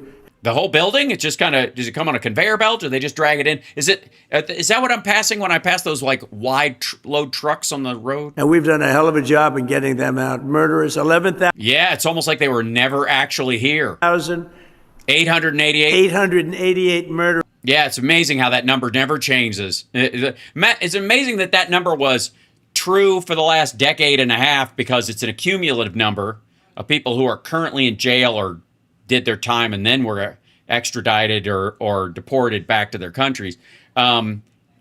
Same number, even though 25 to 35 million people stampeded into the fucking country, that number hasn't gone up. Isn't that weird? That didn't strike maggots. Anybody in the chat? There's got to be a maggot in the chat. Maybe one of you just subscribed. So you can come back here and find comfort in reality occasionally. That's not weird to you? It's not weird to you that number is static, even though 25 to 35 million people. So none of these people have contributed to that number. Especially the ones that Trump, gave a pass. Like, obviously, the last thing he did when he left office in 2021, as he was going out there to his literal last act in office, was to extend delayed enforcement for Venezuelans so they could stay in the country. Where's Laken Riley's killer from? I have to look it up. let into our country under the previous administration. You know what AI can be good for is fact checking. Does anybody want to tell him this before he does these? I mean, I'm great at it, but We've gotten a lot of them out. We're getting the rest of them out fast.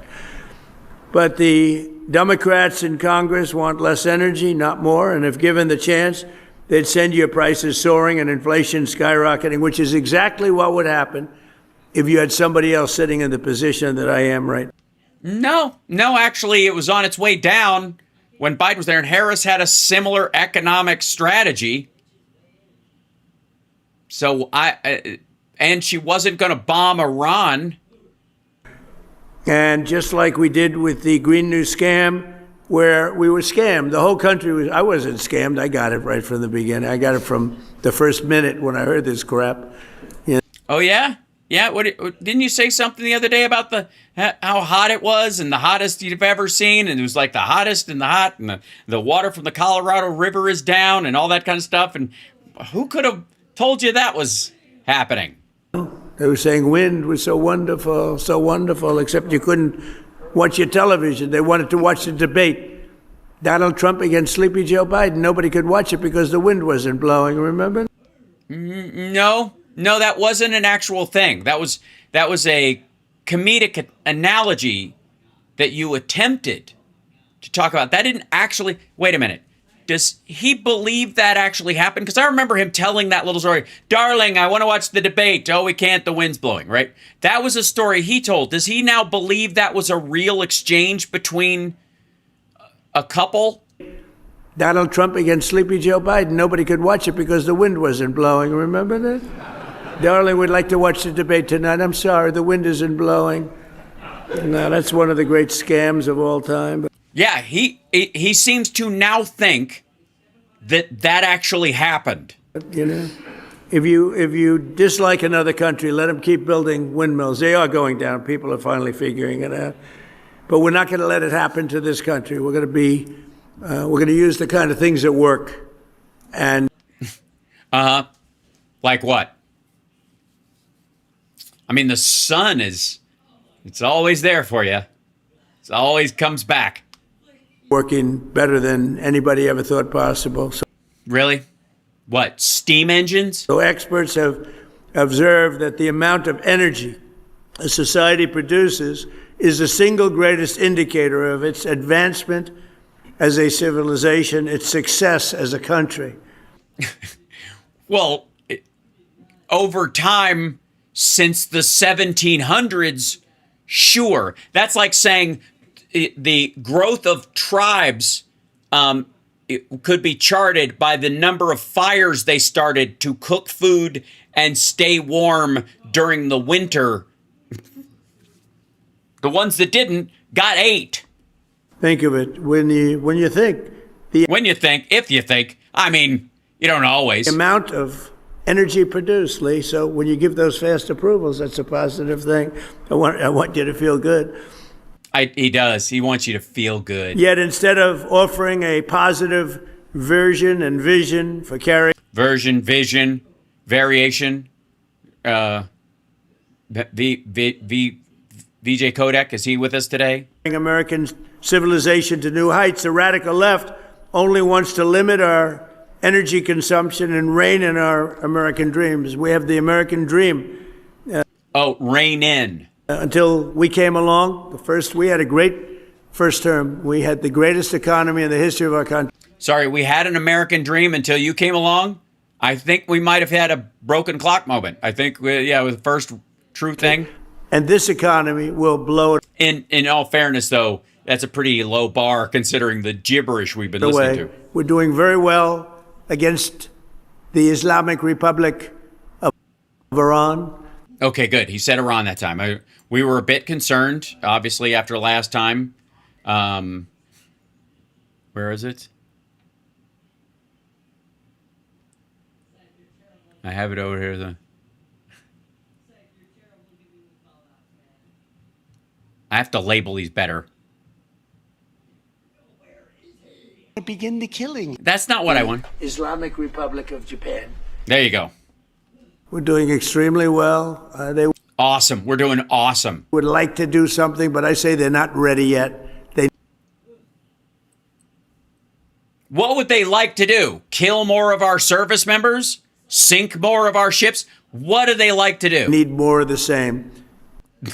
Huh? Oh, okay. Again, one more time. You what now?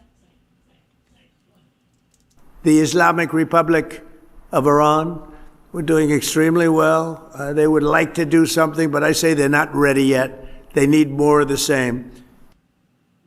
They need more of the same. So we will bomb them into talking because they really want to talk.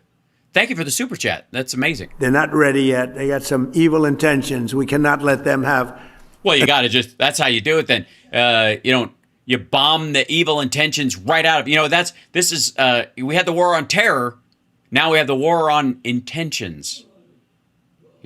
Next it will be the war on ennui. Look out, nihilists. It's a slippery slope. Nuclear weapon. If we did all this that I'm talking about your data centers, isn't that important? When they saw. Well, it kind of would, because the countermeasures and stuff would be guided by AI, and it would be probably one of the. I mean, if you want to talk about the nullification of nuclear weapons as a genuine threat, the answer would by and large be in AI coming up with a solution for it. I mean, if you're going to get to the technology where you could neutralize the effectiveness of a bomb before it even makes it to its target without blowing it up, that, again, the answer might come that way. Blowing away communities one by one. Or all at once. I mean, I think that's the big concern with nuclear war. We cannot let them ever even think about having a nuclear weapon. Right. So this is a war on thought. So if they think about it, dead. That's exactly what. What if they're thinking about it and going, that's not a good idea? Are we going to kill them anyways? What's happening? They'll never have a nuclear weapon under the. Thank you. So everybody's like, somebody clap and get him back on topic. If you clap, he pauses and then he looks at his paper again. Shit.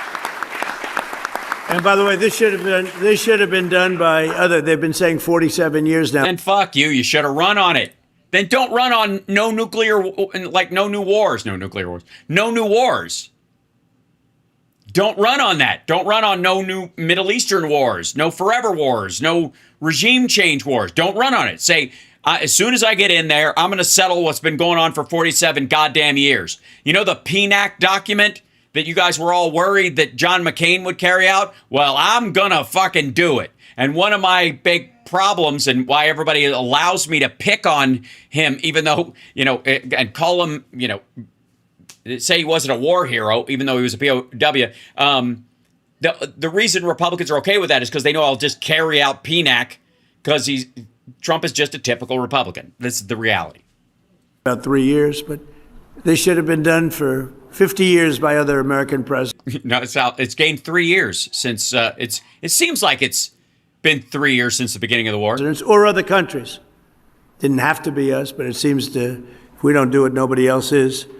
Yeah, I don't know why they don't want to just randomly attack a country they could negotiate with. But I will, and no. Or that they had to deal with and then tear it up and then attack them anyways.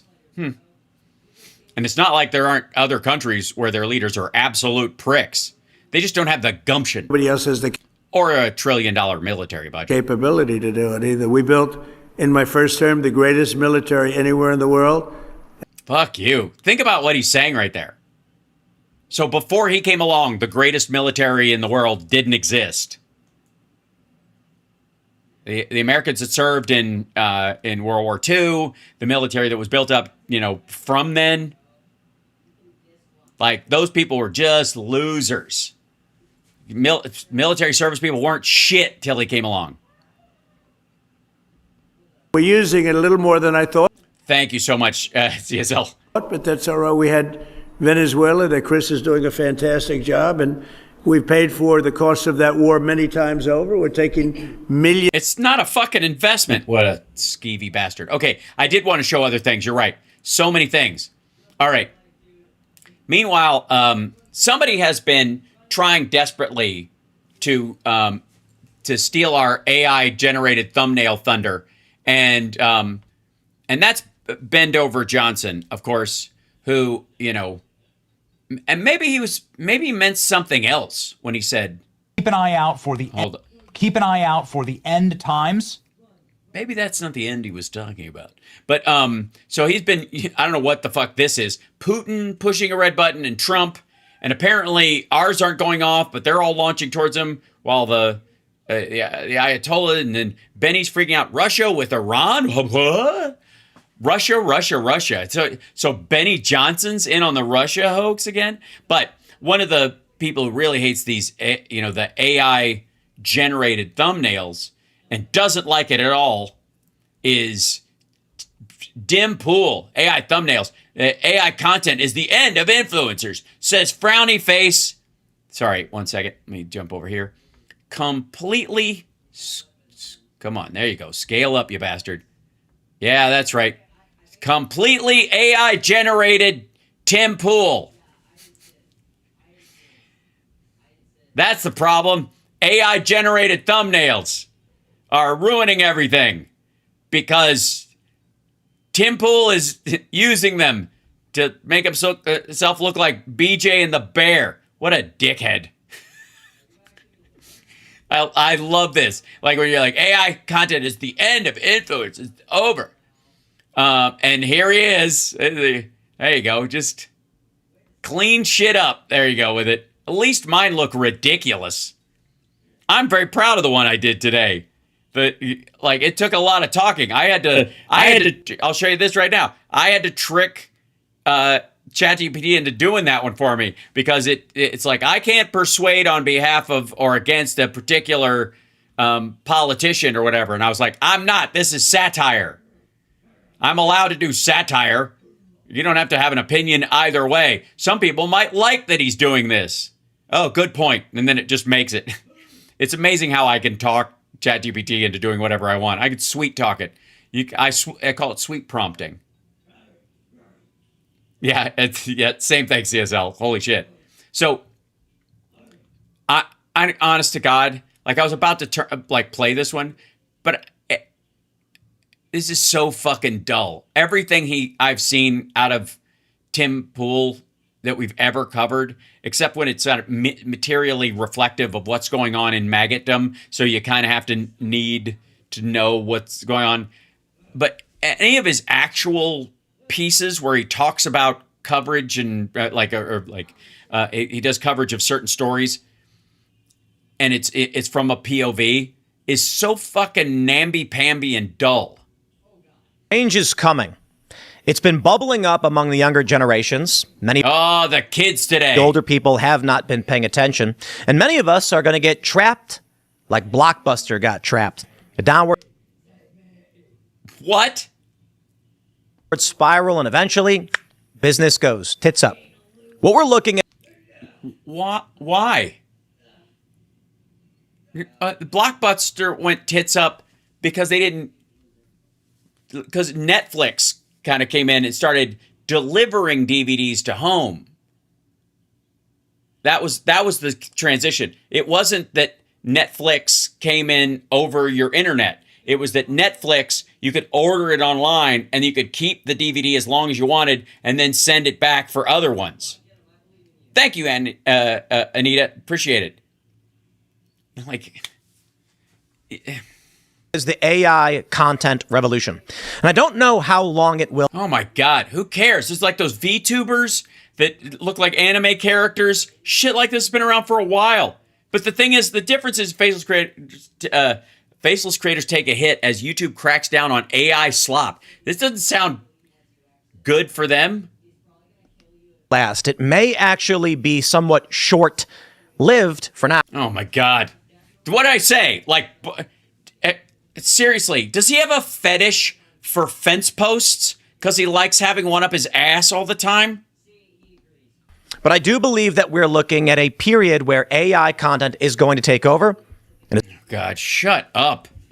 You wish. Can they take over your stuff? Maybe it'll make a decision. God damn. Like the most watery milquetoast bullshit. All right, now back to Bend Over and the end timers. This is crucial. Keep an eye out for the end times. Well, I did, and apparently it brought me to this. Russia joins Iran war, bombs CIA headquarters in Middle East, Trump Rubio furious, walk out of ... Oh no, they walked out of ... I didn't even know they went into ... Oh, sorry, here you go. Conflict had the capacity to spiral into all-out world war. Of course, Ukraine and Russia are already at war. We are When did that start? technically in a Cold War with China. Are we technically? How did that technically happen? What was the technical? What technical hurdle did we? Oh, I know. Right. We have a CIA level war because they've seized our president and our Treasury Secretary is slingshotting money through Argentina to them. Is that what it is? And the Trump administration seems to be perfectly ready for that contingency. And they are certainly military and war badass posting right here from. Sorry, Dan Scavino's posting pictures of videos of B-2 bombers, flying to China? What are they going to send bunker busters to Nepal? Scavino, but there are different posts online that show the proximity and realities of this war in Moscow right now. The Russian capital is completely ensconced in smoke. The sky turned completely black. Yeah. So obviously, is this one of those points where I should be Eye out for the end times. Yeah, should I do that now? Because it looks, if you didn't know, this looks like something Lulu Dallas Multipass would see on TV and think humanity isn't worth saving. In the middle of the day, as Ukrainian drones smash into buildings, infrastructures, and oil depots and infrastructures give what is a completely post-apocalyptic iconography. That's a pretty hot shot of that. I'm going to go with AI enhanced. In this kind of devastation that you're used to only seeing in Hollywood movies. This is the... Well, that's true of almost all war, because most people aren't used to seeing it. Wild berries. Yeah, it kind of takes the oomph out of the story when you have to explain the name of the facility. Even, honestly, if they hit an Amazon place, you'd be like, oh, shit. Amazon sound... Wild berries, though, you're like, oh, is that a band? I hope members of the Grateful Dead that are still alive are okay. Aren't they in that band? Center, that would be the Russian version of Amazon. Up in... Yes, only shitty. Flames. Flame poles. Sorry, what? I was taking a sip. What was that word? Lick lip? What was that? Amazon. Up in flames. Flame poles. With playing flam poles? I think that's what I heard. Many flam poles? Of Amazon. Up in flames. Flam poles. They're playing flam poles. Okay, sorry, I didn't realize that. That's a Russian game, and apparently you can only order it through Wild Berries. It's where you set your pole on fire, but you try not to burn your wild berries. I don't know what he said. Batteries and so on. Oh, he edited himself out later? And it's still burning. It's been like 72 hours since it was struck, and the black sky is still burning. The sky isn't burning. It's full of smoke, but I don't think the sky is technically on fire. That would be a scary day, because that would mean we were living on what? Jupiter? They're telling people to wear gas masks when they go outside. Liberals. Masks don't work. Who's their Ministry of the Interior? Fauci? People complaining that their eyes are stinging, that they can't breathe the air. Yeah, but it's Russia. Anyway, how is Ukraine getting all of this drone technology to suddenly turn the tides of war? They're making it? Obviously, I think it's because of the CIA's help. The CIA has been... Obviously, the CIA is on the cutting edge of drone warfare. Running that operation in Ukraine. Why? Ukraine. What are you talking about? You don't think they can... You can see the Wild Berries facility on Google Earth. You do know that, right? For the extent of the war that has now been in its 5th year. And so it was. I always assumed that it was just a matter of time before Russia starts helping our enemies, right, to get back at us and stick us. You mean like besides Trump? In the eye.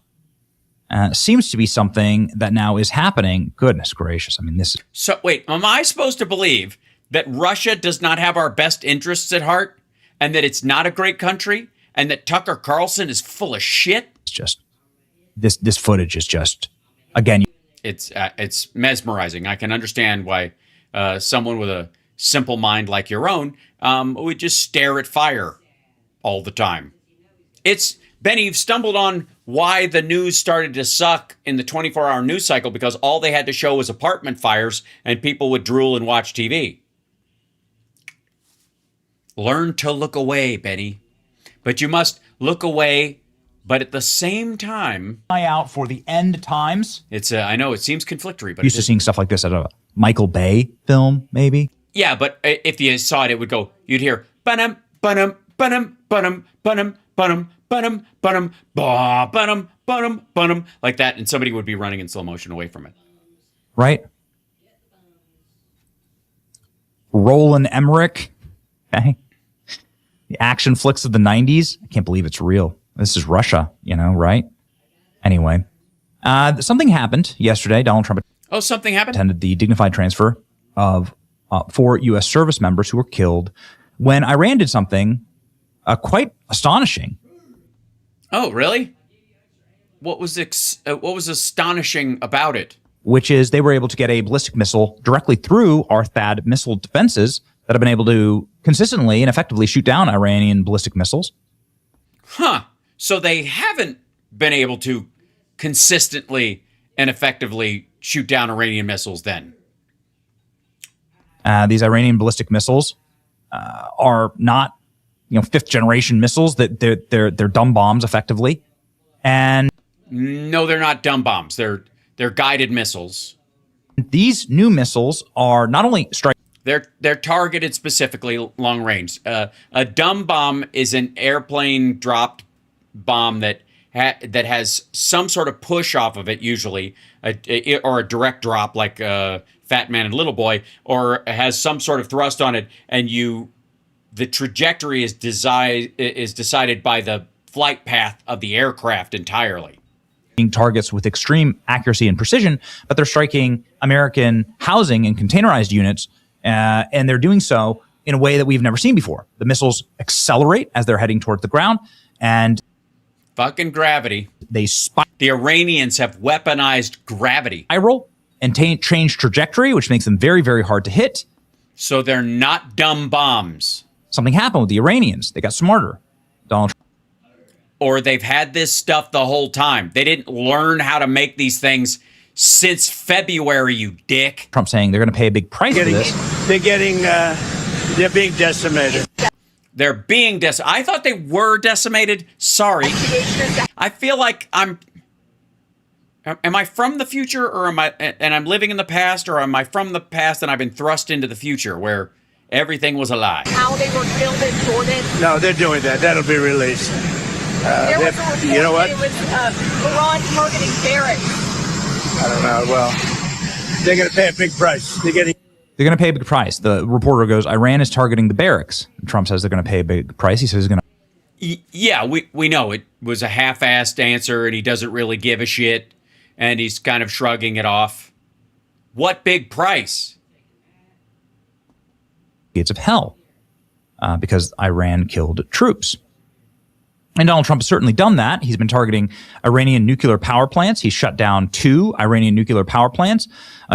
Oh, yeah? I thought their nuclear program was completely obliterated Devastating number of last year. bridges, roads, and Iran is effectively on the brink of hell right now. This is what Iran looks like after last night's strikes. So the only functioning organization in the country is the IRGC, is what you're saying? That we're affecting civilian infrastructure, so the transport of food and and and like necessary goods for life, medical supplies, that kind of, we're shutting that shit down. But the IRGC is dug in like ticks. Brilliant strategy. But there is something, and of course, you can see the total devastation and decimation of IRGC headquarters. The American Air Bridge is gone crazy all of a sudden. You can track these things and see what is happening. Yes, and you can track them, especially if, Out for the end times. And, the land and air bridges are being ramped up for full. Yes, we know this. People can check this online themselves. They don't need any help from you, dipshit. If you want to interpret this stuff, then that might be a show. Otherwise, you're just flipping tabs, you lazy fuck. Or once again, State Department has issued a warning to all Americans traveling abroad. And of course, we are bringing out next-gen warfare with unmanned. Sorry, you're replaying the speedboat bomb and drones hitting naval bases, suicide drones. Everything's gone crazy. Iranian. Also, I would go with kamikaze drones because they pull out without any belief that they're gonna, suicide drone seems weird since a drone can't kill itself. Defense Force and IRGC Aerospace Force has been left without operational surface-to-air missile systems in Tehran. They're unable to engage U.S. Air Force B-1 bombers, so they're just bombing the hell. We will kill you. It's like, yeah, and they'll continue. They just killed some of ours, and sort of the message from. That's sort of the mess. Sorry, what? Sorry, that it's sort of the message. So they're just bombing the hell. We will kill you. Like sort of the message from. Yeah, that's actually a great. You know what? That's the most newsworthy thing that Ben has said in a little while. Because that's exactly where Trump is. We will kill you is sort of the message. The American administration. But we're left to wonder, like, how did the Iranians become so good in such a short period of time? Or maybe they were holding back. Obviously, this is the new CENTCOM footage that they've released. Because one of the things you do is you draw a bigger force in and make it painful. If you know they can, if they, they have to respond to the public. If you know there has to be, in a democratic society, they have to answer to somebody. You can play a waiting game in some areas, and you can reload while they're doing it. You can also draw them into a bigger conflict, make them think they're out of it, and then draw them back in again. And unless they have people in charge who are smart enough to know that that's tactically how a smaller country gets an advantage. Jesus Christ. And the answer to that question is quite interesting, ladies and gentlemen. The answer to that question may lie with the Russians. Marco Rubio was meeting with the Russians just this morning, actually. And the reason why this is of extreme importance is because America believes that potentially the Iran strikes are facilitated by Russia. Iran strikes on CIA facilities prompt questions about possible Russian role. Oh, no. Okay. Oh, no. Okay, what's this? U.S. investigates whether Russia provided targeting data or drone technology for Iranian strikes on the CIA facilities, citing attacks, apparent precision, and possible evidence of Moscow's involvement because they know where the CIA facilities are, right? And of course, there are CIA facilities all throughout the Gulf here, but they're hidden. And fuck you. No, that's not how it works, shithead. They're not hidden. They're overt. They have covert actions in the area, but the actual places where we gather intel and work with our partners and all that kind of shit, none of the countries in this area have an illusion that you wouldn't have a CIA or it wouldn't do the more egregious shit than it's already been accused of. They don't cringe at the idea. They have their own, right? They understand that that's a reality, especially where they are. They don't need hidden CIA sites. It's the shit that they do that might be hidden, but the facility itself is, they share intel back and forth. They're fucking couriers that walk out of the front of the place and walk stuff over. Jesus Christ. The CIA specifically walked out of the American embassy in Russia and said, hey, your theater is about to be grabbed by these psychopaths. We're getting chatter. You should probably watch out. The Central Intelligence Agency isn't a fucking black box. They have black boxes within them because that's necessary for intel that you don't want to share. I don't know why the fuck. And again, Ratcliffe was running it under Trump when he was apparently attacked by the CIA. What are you talking about? Maybe, just maybe, they're just doing their fucking job. I don't work for the CIA. I've never worked for the CIA. I'm not going to work for the CIA. But I understand how the CIA works by and large. I don't have any illusions that if you got rid of it, we'd be better off. And I think it does matter who runs it and who directs it. And if you don't believe me, look at what Jimmy Carter managed to do. That's why he put the IGs in place. That's why he fired George H.W. Bush was the head of the CIA. Part of him joining with Reagan was to push back on the changes that Carter made to the CIA. They would be known perhaps to Russian intelligence agencies, but because the address is posted, you dimwit. Potentially not to the Iranians. So is Russia helping out? No, these are barracks, you fuckhead. Oh my God. Like, what do you... I don't even know why this is hard. Who the fuck thinks there's a mystery here? You can see this shit on Google Earth, you dick.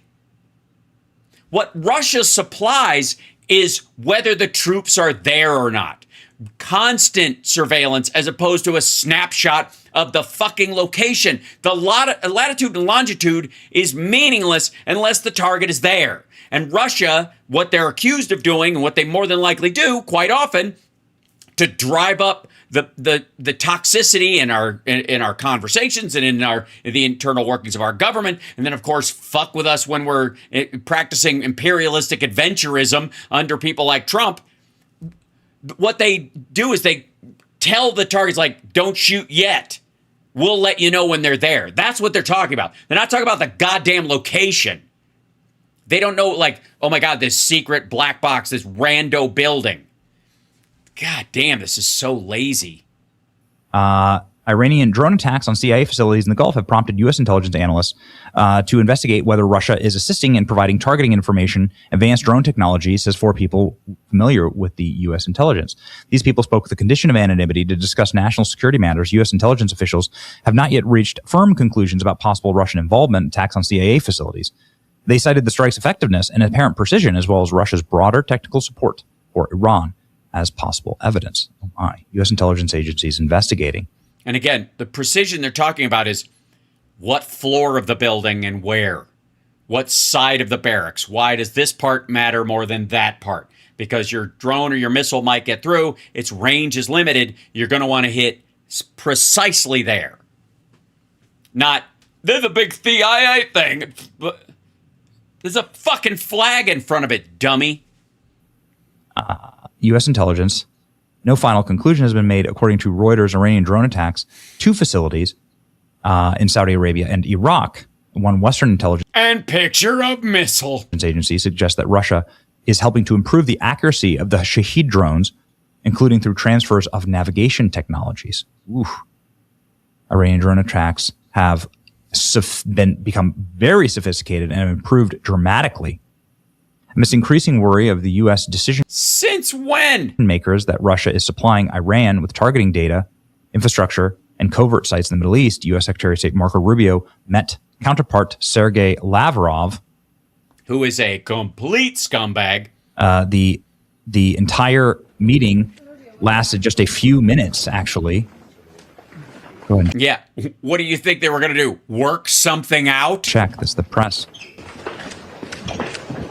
Mr. Rubio, will you ask the Foreign Minister today about Russia helping to target U.S. troops? Is Russia helping Iran target Americans? This November, Russia stop its war in Ukraine. Okay, thank you, press. Thank you, guys. Okay, thank you, press. Get out of here. Thank you, please. This is already useless. Thank you. Speak louder. Time to depart. Thank you, press. All right, guys, let's go. Come on. So Again, the fact that they talk to them like they're school children, like the condescension part of it, so gross. Marco Rubio just And again, Lavrov is one of the worst people on the planet. He's a terrible human being. sits there and kind of smiles and doesn't say anything. And Trump, remember the picture of Trump laughing with him during the first term when he let him come into the Oval? I don't know. Does that say everything? In Washington, they say Russia and China supply the weapons to Iran. Lavrov saying this is a fiction. It's embarrassing. U.S. supplies weapons to Ukraine, so they are direct participants of the Ukrainian attack and facilities in Russia. Yeah, this is what we've been saying. Is it what you've been saying? Marco Rubio being asked about. Sorry, why would Russia be attacked if they hadn't, done something? Did we supply arms in a big scale to Ukraine before Russia started invading? Before for Maidan, Euromaidan specifically?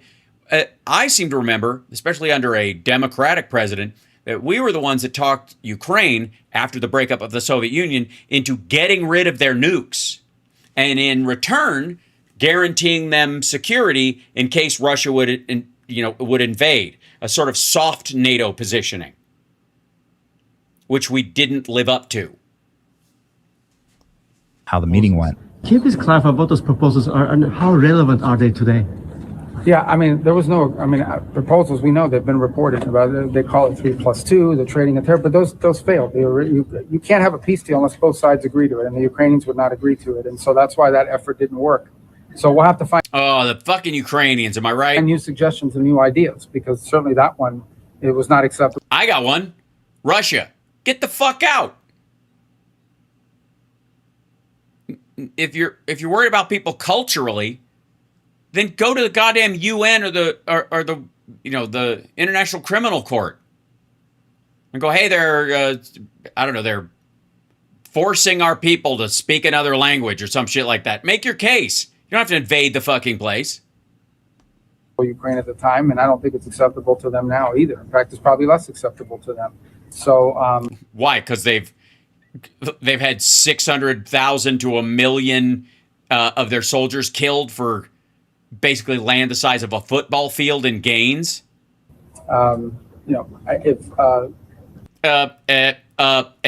It's a shit situation, and they're nearby, so you're having to kiss their ass.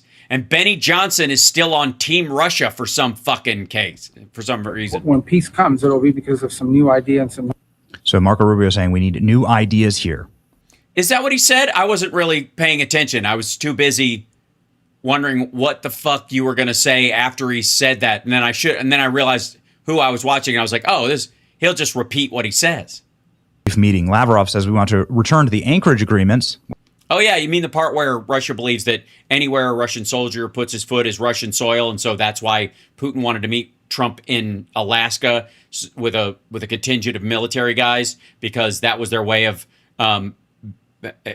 and sort of tacitly claiming Alaska as their own. Met in Alaska, and Rubio saying the Anchorage talks failed.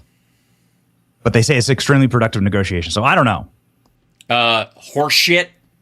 But are you saying that you can't believe what Trump says or any of his negotiators or his administration says? Are you sure?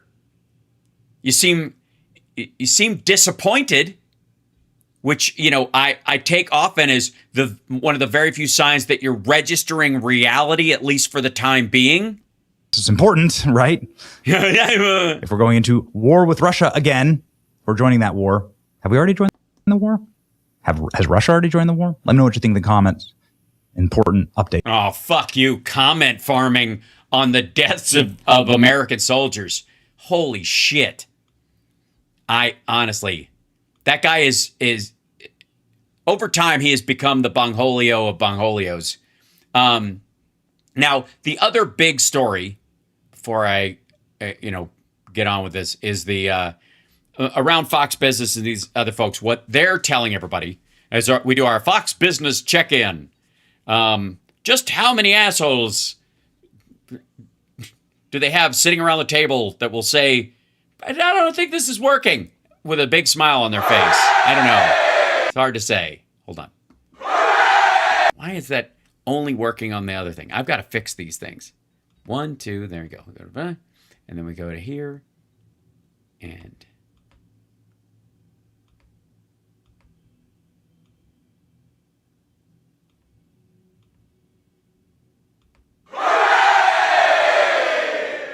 where did that go? What are you doing? Oh, it has to play.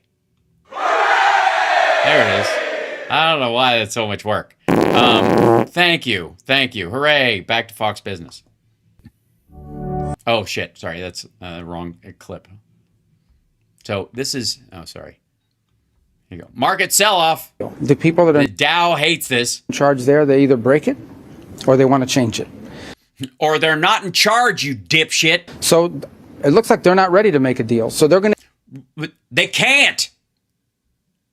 You don't even know who you're talking to. And you don't even know who they're talking to when they go back to their fucking country and go, hey, is this okay with everybody? Blam. You to pay a price, and they're going every night the price gets higher and higher and higher. For the civilians. Iran not backing down following a 12th. Oh, there you go, ladies and gentlemen. A $500,000 missile for a fucking bulldozer. Night of strikes by the United States. President Trump telling Axios he is considering a massive attack. Okay. He is considering it. Is he considering it with some stringency? Is he putting a lot of force? Very strongly. Is he is he considering it like no one has considered anything ever before? Bigger than ever before. Oh, fuck me. On Iran, and he is close to making a decision. West Texas Intermediate oil, as we follow it, is nearing $92 a barrel. That seems great. It was going and it was going so well. Welcome to the Big Money Show. I'm Dagan McDowell, along with which doesn't go. It's not the money isn't as big as it used to be. With my co-host Taylor Riggs, Brian Bremberg. Did she say co-host? Jackie DeAngelis, and with us for this hour, right. Making Money host Charles Payne. Welcome. Double thumbs up. Market's going to turn around on that. The standoff with Iran is only escalating. Iran-backed Houthis claiming attacks on 2 Saudi Arabian oil tankers in... Which is, again, the third stage where the proxies take over and draw attention away from the main source of the conflict, which is the Iranian land, so that we have to go bug hunting, and that draws us away from them while they reload again, and then they start shooting shit, and then you see how this cycle works? This is how a bogged down cycle works. It's how it worked in Iraq. It's how it worked in Afghanistan. That's how you quagmire a bigger country. Red Sea. That's sending oil higher. Traders pricing in the threat of a global energy supply disruption. The national average for gasoline here at home is $4.09 a gallon. Winning! And heading higher. President Trump preaches patience. And oil will be coming, it's going to be tumbling down. It was 3 weeks ago. They thought we had a deal. I said, I don't think we have a deal with these guys. They break every deal they make. But I said, but people... Says the guy who tore up the deal. People thought the geniuses on Wall Street, they came down, really down, and goes back up a little bit.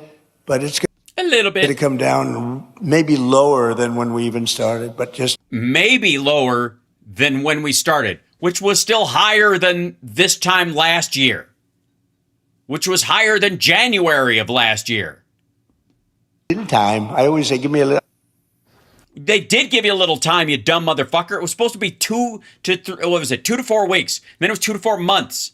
Now it's 4 to 6 months. Charles, what do you... He was comparing this. Let me remind everybody, especially the maggots in the crowd and the maggot adjacent. If you please. He was comparing this, the Iran war, which he doesn't even have the guts to call a war because of the legal ramifications and he can't make a case for it. He was comparing it to fucking Venezuela. Materially like a Grenada-like police action where we kidnapped a leader and fucked off. I want you to just weigh that in your head, that he was comparing the Iran war that we are in right now to Venezuela. One night of snatching somebody and fucking off. No continued strikes, none of that stuff. Like, no comparison whatsoever. But he's comparing the two. One night versus when the fuck is this shit gonna end? It was supposed to end weeks ago. It was supposed to end months ago. And he keeps doing it. That's the part I would like maggots to have in their head. So maggots, think of this. It seems to work on them. I don't know. Think of this, maggots. Think of this, Republicans. Think of this. Think of this. He compares the Iran war, where we are right now, with Venezuela one night. How does it compare other than being completely different? Also, we didn't lose 14/18 service people. We didn't lose, we haven't got 400 injured. It would be closer if Venezuela was supposed to take an evening and Maduro dug in and we were still running around the country trying to find him, right? For months later. And it would be almost forgivable if you made it in the first week while you were saying we've won, they've been destroyed, they're over, their navy's gone, everything's gone, they're not fighting back. And you're saying it's just like Venezuela, both of them are like quicker. Nobody said we could do it, and we did it. But it's been months. When it was supposed to be days, it took weeks. When it was supposed to be weeks, it's taken months. And he's still comparing it to kidnapping of Maduro from Venezuela.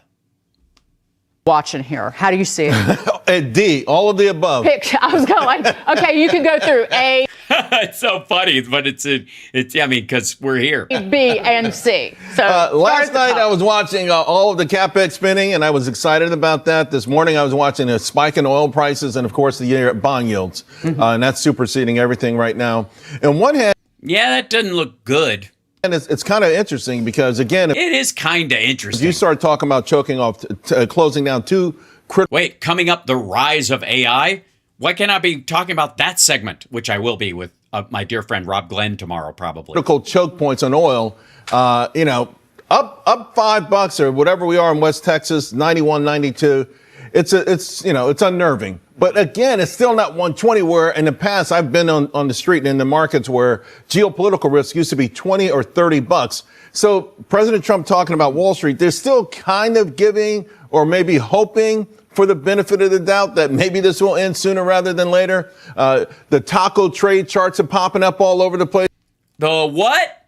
Sorry, this asshole is talking about Trump tacoing?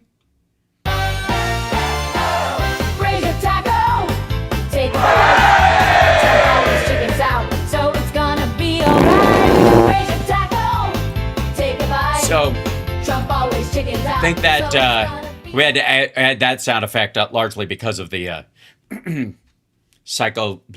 cyclosporiacia that's going around. Calculations on that. Oh, boy. Oh, boy. Said it. Now we're in trouble. We can't send this clip over the White House. Because there has been a pain threshold, and President Trump is trying to manage that by saying, hey, give me some time, and I think they're trying that because initially we weren't necessarily getting that, right? But I think right now, because a lot of people, we weren't getting what? Not just Wall Street, but a lot of folks are cautiously optimistic that the Iran conflict was over and that we could get back to normal. Yeah, morons. I take your markets, your equities, your oil, and I raise you a bond yield. I like that you talked about that as well. And I think I have some good news, and maybe... Oh, man. Polish that turd. We'll think that it's negative. She's a turd polisher. She's just polishing shit for tomorrow. As the day... I'm working on it. It'll be good. I think I need a full choir behind me. Oh, her turd polisher. Like that, thing. And then, like, big ripping solo. It'll work. But our 2-year yield is the highest now since February 2025, 10-year the highest since May. But here's the good news. Right now, it's real yields. Why do we care? Because real yields means real growth, a bet on growth in the future, not necessarily inflation. Real yield is the highest since September of 2024. The 10-year real yield is the highest since October. Get the fuck out of here.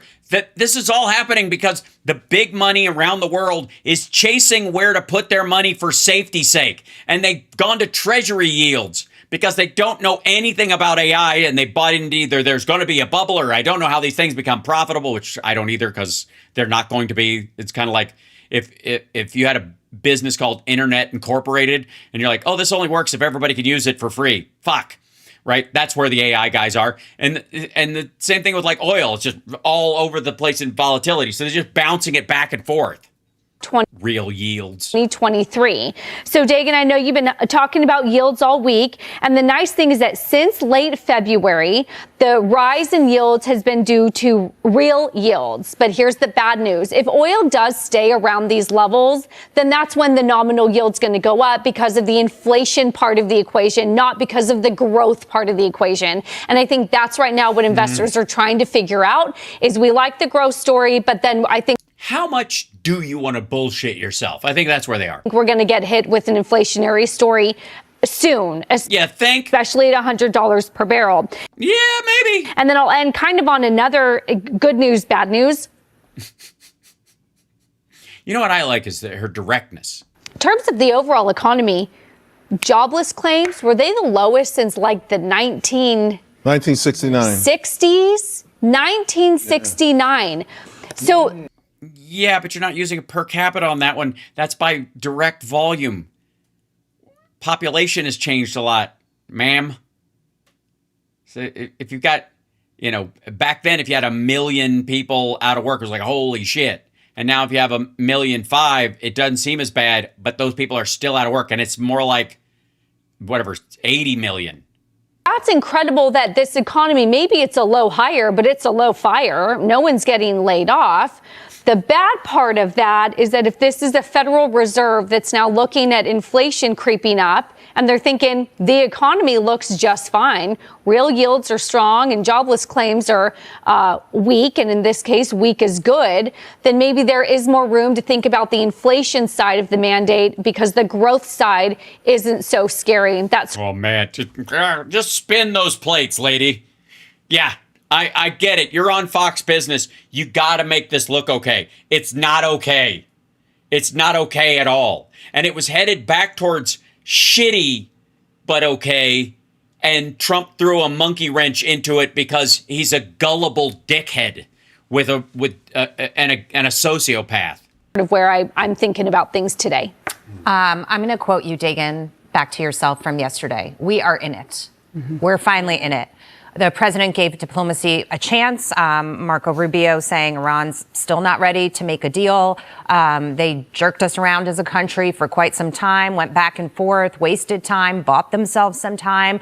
I got to tell you, this sounds like everyone else's description of Trump in this shit. This is what Trump has been doing. My brothers and sisters in the citizenry of Iran who have to put up with the fact that they are run by sociopathic lunatics just like we are. You want to build a bridge? That's it. Like, we need to start going, hey, Iranians, our guy's nuts, your guy's nuts. Maybe there's a better way. Not that we didn't know and weren't making those calculations. But having said... which means she and everybody at that table, their stocks don't reflect the volatility here. None of them buy this shit.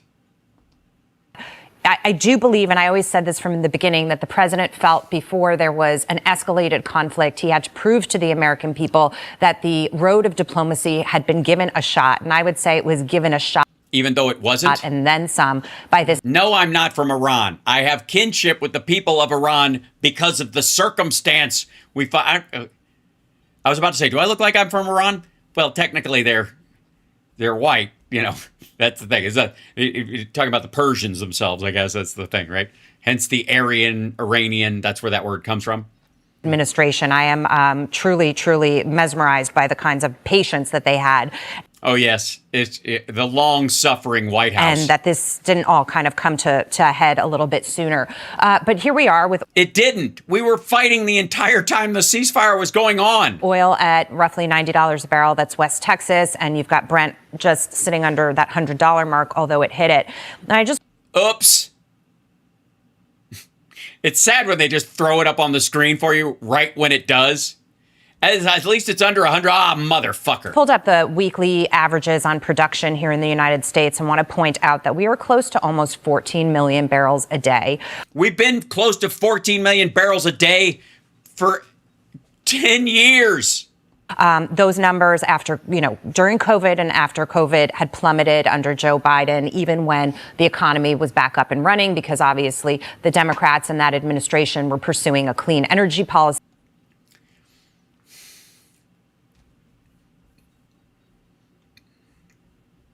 Production went down because there was no capacity to buy it. During COVID, the price of oil went to negative $25 a barrel. And it took forever to restart the oil industry after that. Instead of looking at America and saying, what do we need to do right now to stay ahead and be number one? So, well, that's, hey, dipshit, one of the reasons why we're in this mess is because we still, on a material level, have to give a shit about the price of oil.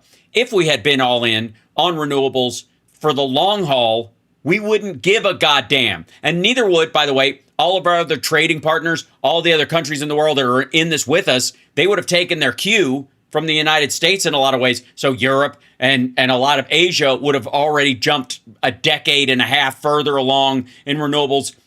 And the disruption of the Strait of Hormuz wouldn't have a material impact on the countries that need oil any more than fucking like half the year in Alaska when they don't have sunlight as much as they would like. They're like, I'll just take a vitamin D supplement and get over it.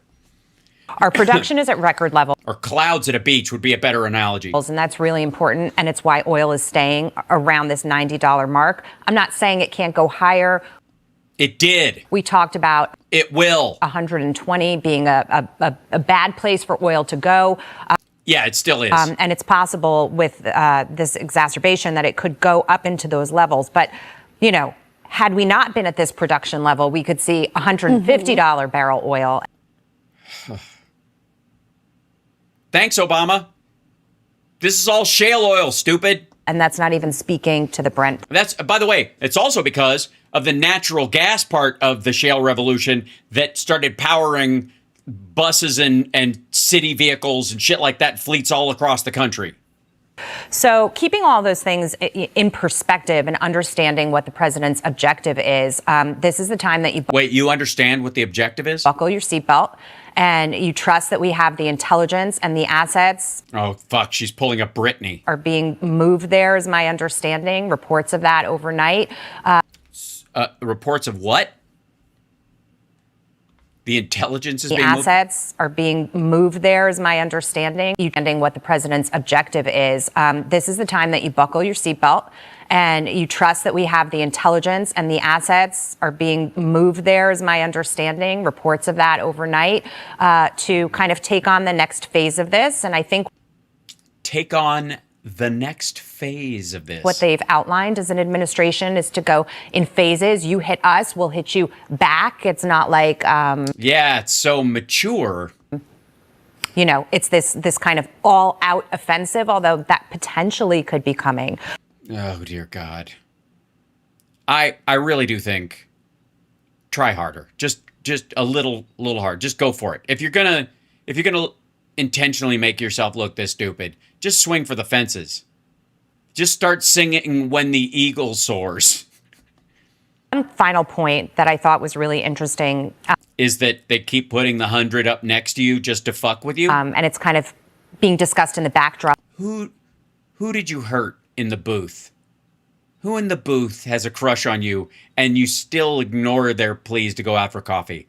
Because they are clearly being an asshole about it. I'm not saying your judgment is wrong. I don't think it's a good idea for any woman to date someone who works at Fox News.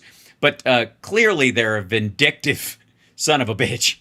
All of this is that nuclear deal for a nuclear energy facility with the Saudis in Saudi Arabia, where the U.S. would partner with them and create business interests.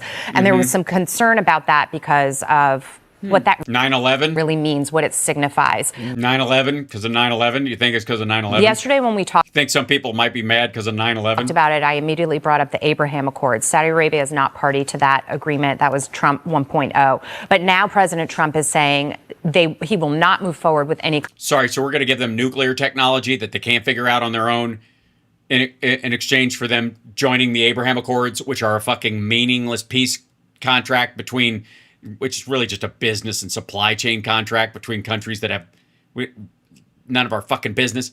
Oh. Deal like this without Saudi Arabia joining the Abraham Accords. Next time you get a hotel room, you're checking in as Brent Crude.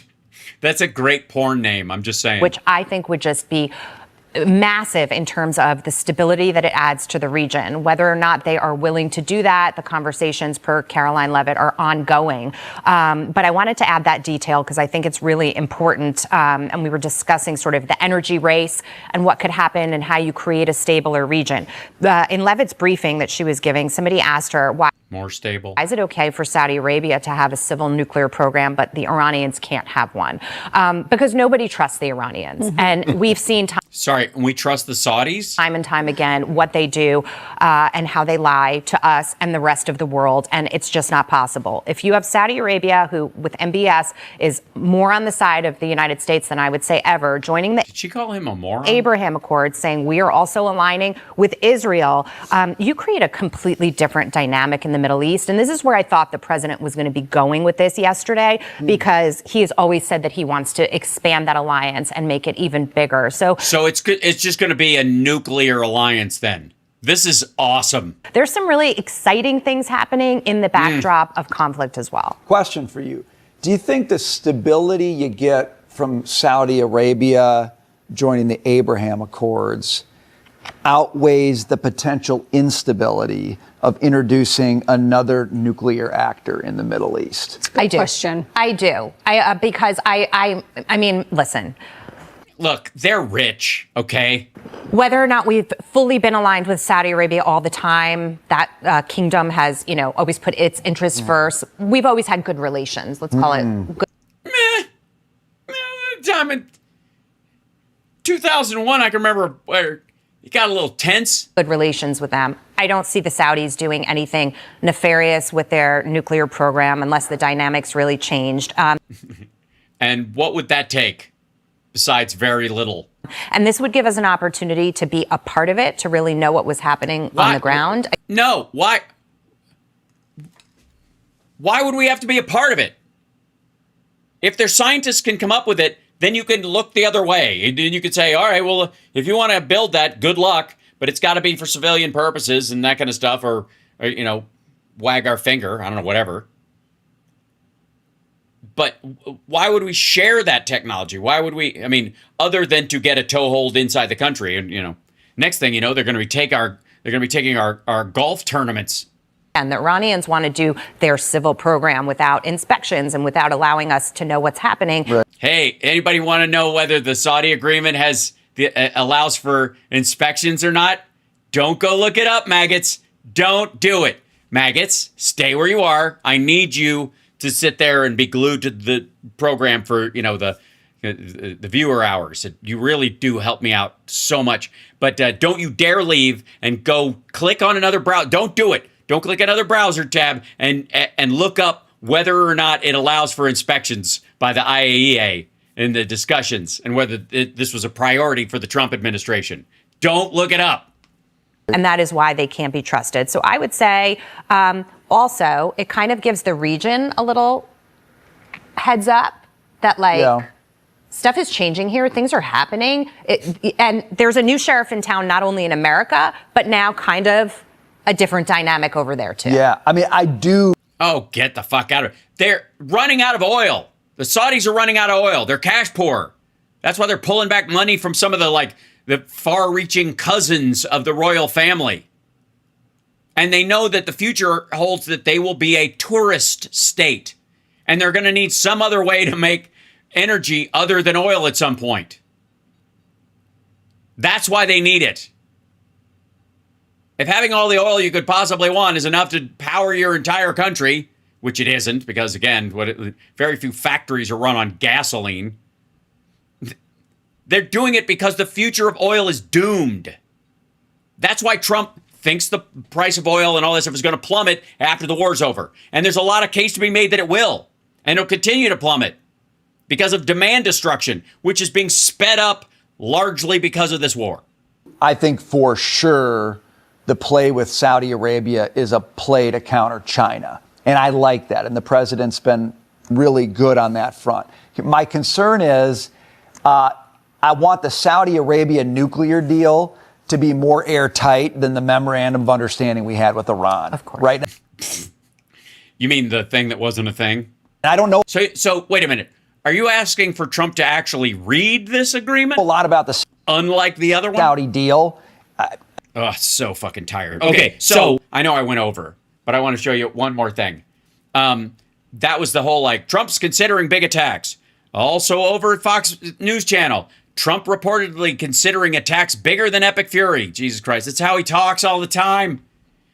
Of course he is. Hold on, wait, hold on. Get out of here. What is this? Turn on the audio. There you go. Axios, he's seriously considering restarting major He's been calling reporters. Combat operations in Iran. Axios says his plans would include strikes that would be bigger than the ones carried out during Operation Epic Fury. Yeah, sorry, by the way, I don't know why they would sneak that one in on us. I know he's not in the thing, but that is one of the worst nut shots I've seen in ages. This is brutal. I'm not even sure I can go back. Secretary of State Marco Rubio not mincing words on what the cost could be for Iran. As I saw Brent Crude. Women are dirty. You putting thoughts in here. Arachi, their foreign minister, who the other day say or something about their policies, an eye for an eye. The president's policy is a head for an eye. I mean, honestly, that's what it's. Okay, fuck you. First of all, an eye for an eye in the Bible was meant to be mitigatory. It was meant to lower the punishment. When Jesus was saying an eye for an eye, instead of, they used to just kill you. If somebody took your eye, they would kill them. The idea was, no. It should be fair, based on the loss.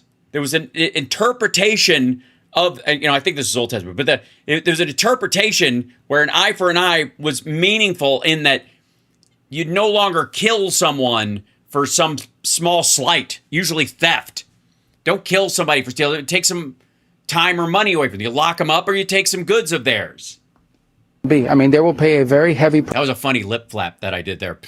I enjoyed that. price. This is America Reports. I'm Sandra Smith in New York. Jillian, great to have you back here today. Are we sure Sandra's not AI? I'm fairly certain. Where it was like, give me a Karen at the Fox News desk and mixed with one of those poorly constructed Chinese sex dolls that creeps me out. Sandra, that was a great line from the secretary. It's good to be with you. Jillian Turner in for Such a great line. John today. So the president's A head for an eye.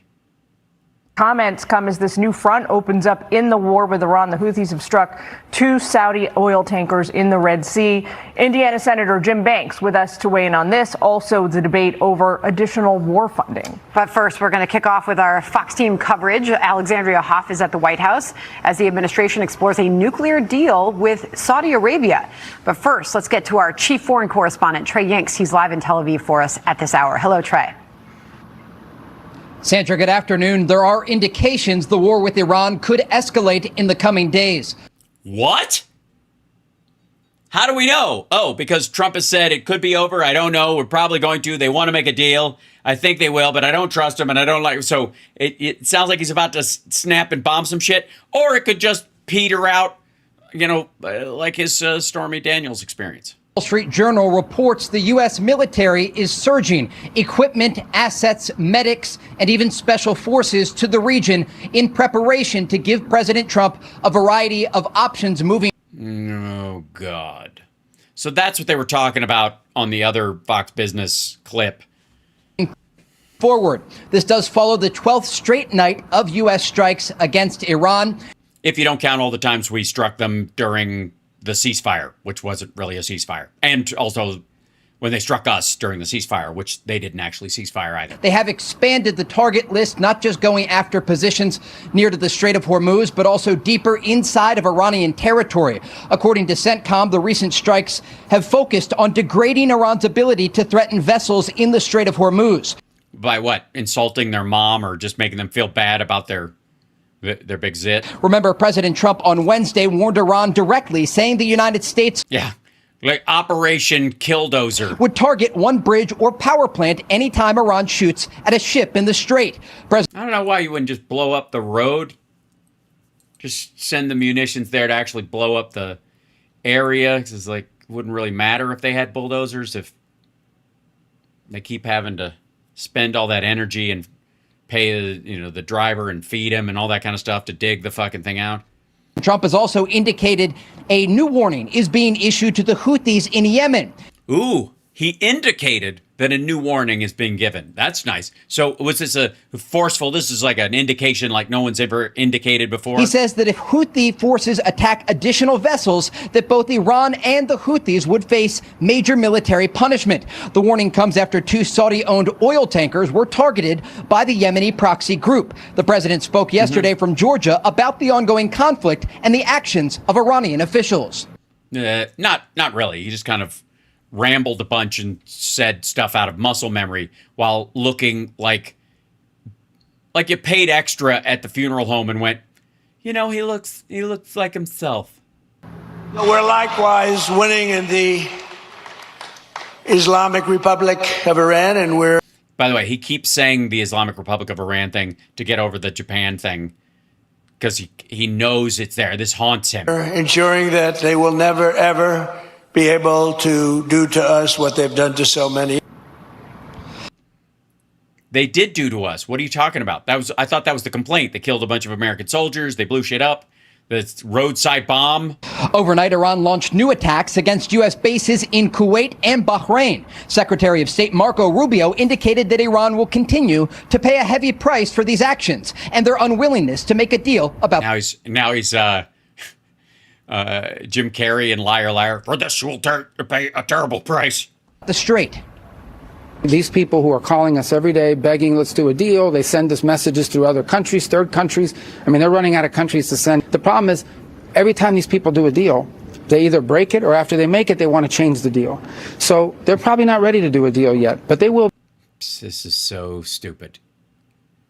You don't know who you're talking to, and they don't know who they're talking to. You're an asshole. Just admit you are negotiating with the wrong party. Because the price they're paying is very high. Here in Israel, Iran begging to do a deal. Again, audience of one. Israel, there is a similar assessment that the conflict could escalate in the coming days. Many public bomb shelters have been opened as the Israelis prepare for the possibility of incoming Iranian missile fire. Sandra. And also is part of the asset stuff that's being moved, stuff that will be, strikes ordered in conjunction with the Israelis. Before you go, can I get your thoughts based on everything you just reported and this ongoing debate that we are all seeing on additional war funding and what you're hearing on that front? The United States right now is preparing both offensively and defensively for the possibility that this conflict escalates. And that's going to... Gee, if only we had done that before we started it. I guess no time like the present. That's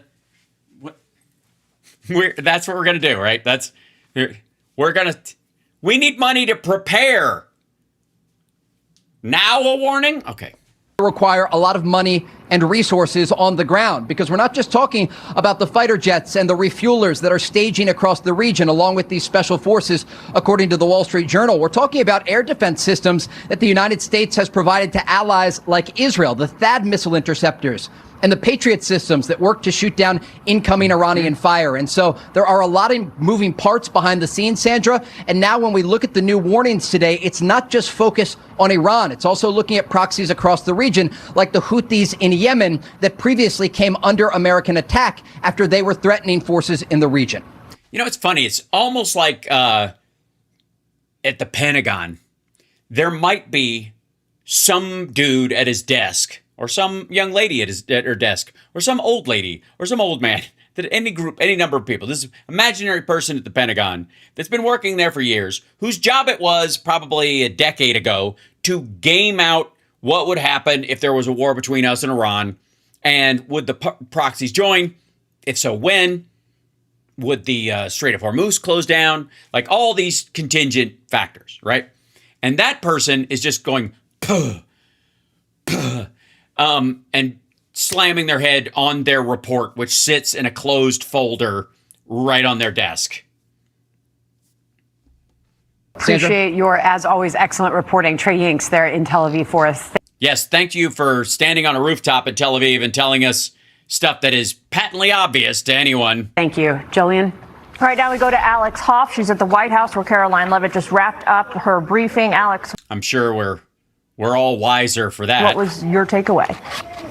Yeah, well, Jillian, the questions today leaned heavily on the statement that President Trump put out this morning regarding the civil nuclear deal that's been signed with Saudi Arabia. Now, that statement he put out, it emphasizes that this deal mandates no enrichment of material and pertains only to non-military use. But in there, somewhat of a curveball was thrown, and the president saying the agreement is totally subject to Saudi Arabia joining the very respected and successful Abraham Accords. Now, Saudi Arabia has never expressed any willingness to do this. Caroline Levitt was asked why this was not part of the initial agreement and if the president's spoken to the crown prince since the condition to normalize relations with Israel has been added. Because it doesn't fucking matter. It's smoke. Like, he's trying to buy them in. By the time this would become a problem, he'll be gone. It'll take him 2 years to build this system up. He'll put a fucking like wedge between the next president and Saudi Arabia by like punting it to, you've got to deliver the uranium. As you know, the president just put out this statement a few hours ago. I don't believe he's had a call with MBS in the hours since. And you've just read it, and I don't know what it means either. However, this is something that he has raised in previous conversations and has also said many times in the past. No, he hasn't said it many times in the past. If he's considered it, that's one thing. Who gives a fuck what he considers? He considers a lot of things. This was presented as an actual deal. So is it happening, or is he walking it back? And if he is, who's more angry about it? Like normal people who are like, I don't know if we should be handing out nuclear capabilities to people just to buy their way into a bullshit peace deal so we can say we added their name to a list of accomplishments, or the people in Trump's party who are like, you mean the 9/11 guys? And if he doesn't agree to that, if Saudi doesn't, the deal's going to be dead. Sweet. She says. At 2:30, the president's going to participate in a historic ratepayer protection pledge that's aimed at ensuring the costs of data centers are not passed on to American households. Data centers, of course, the just the toxic effects, but necessary fuel for AI, the race we have right now. Yeah, aren't those beautiful? When you drive, and if you like a certain type of thing, when you drive by those things, how do your nipples not get hard? Look at that. This is exciting. Look at that. It looks like somebody built an airstrip out of Legos and for some reason couldn't made they're like, I'm making snow runways in the middle of a green field. That's all right. China on that. And this week, Treasury Secretary Bessent said that the U.S. could sanction Beijing for accusations. Yeah, look at that. Just there's a certain majesty to them. You know what I mean? Of tech theft by them using American AI to build their own models. I asked about this. Do you think this will come up when the president meets with President Xi in September? No. Well, I have had the honor of being part of some of the meetings and discussions. Part of some of the meetings? I think we should be talking to Natalie Harp. between President Trump and President Xi, and I can tell you there is always a wide range of topics that come up. I would imagine this would be something that's of high importance to the president and of this administration to Oh, yeah, you would imagine? obviously ensure that America remains dominant in the AI race. Sorry, he never has. So why would he start? Now later I guess you'd have to imagine it because it's never going to be a reality. today, the president will also be hosting players from the World Series champs, Los Angeles Dodgers. Guys, we'll send it back to Jillian. That was embarrassing too. All right, I went way over. I gotta get out of here. I don't know if we had anybody to raid, so I was just bogarting and stuff. So tomorrow, just so you guys know, tomorrow morning I'm going to do my show with Rob Glenn, Friday AI, and lots to talk about tomorrow, especially around the data center stuff, which again, the data centers I predict are the pets.com of AI. AI itself is not going to burst. There's not going to be a bubble about AI.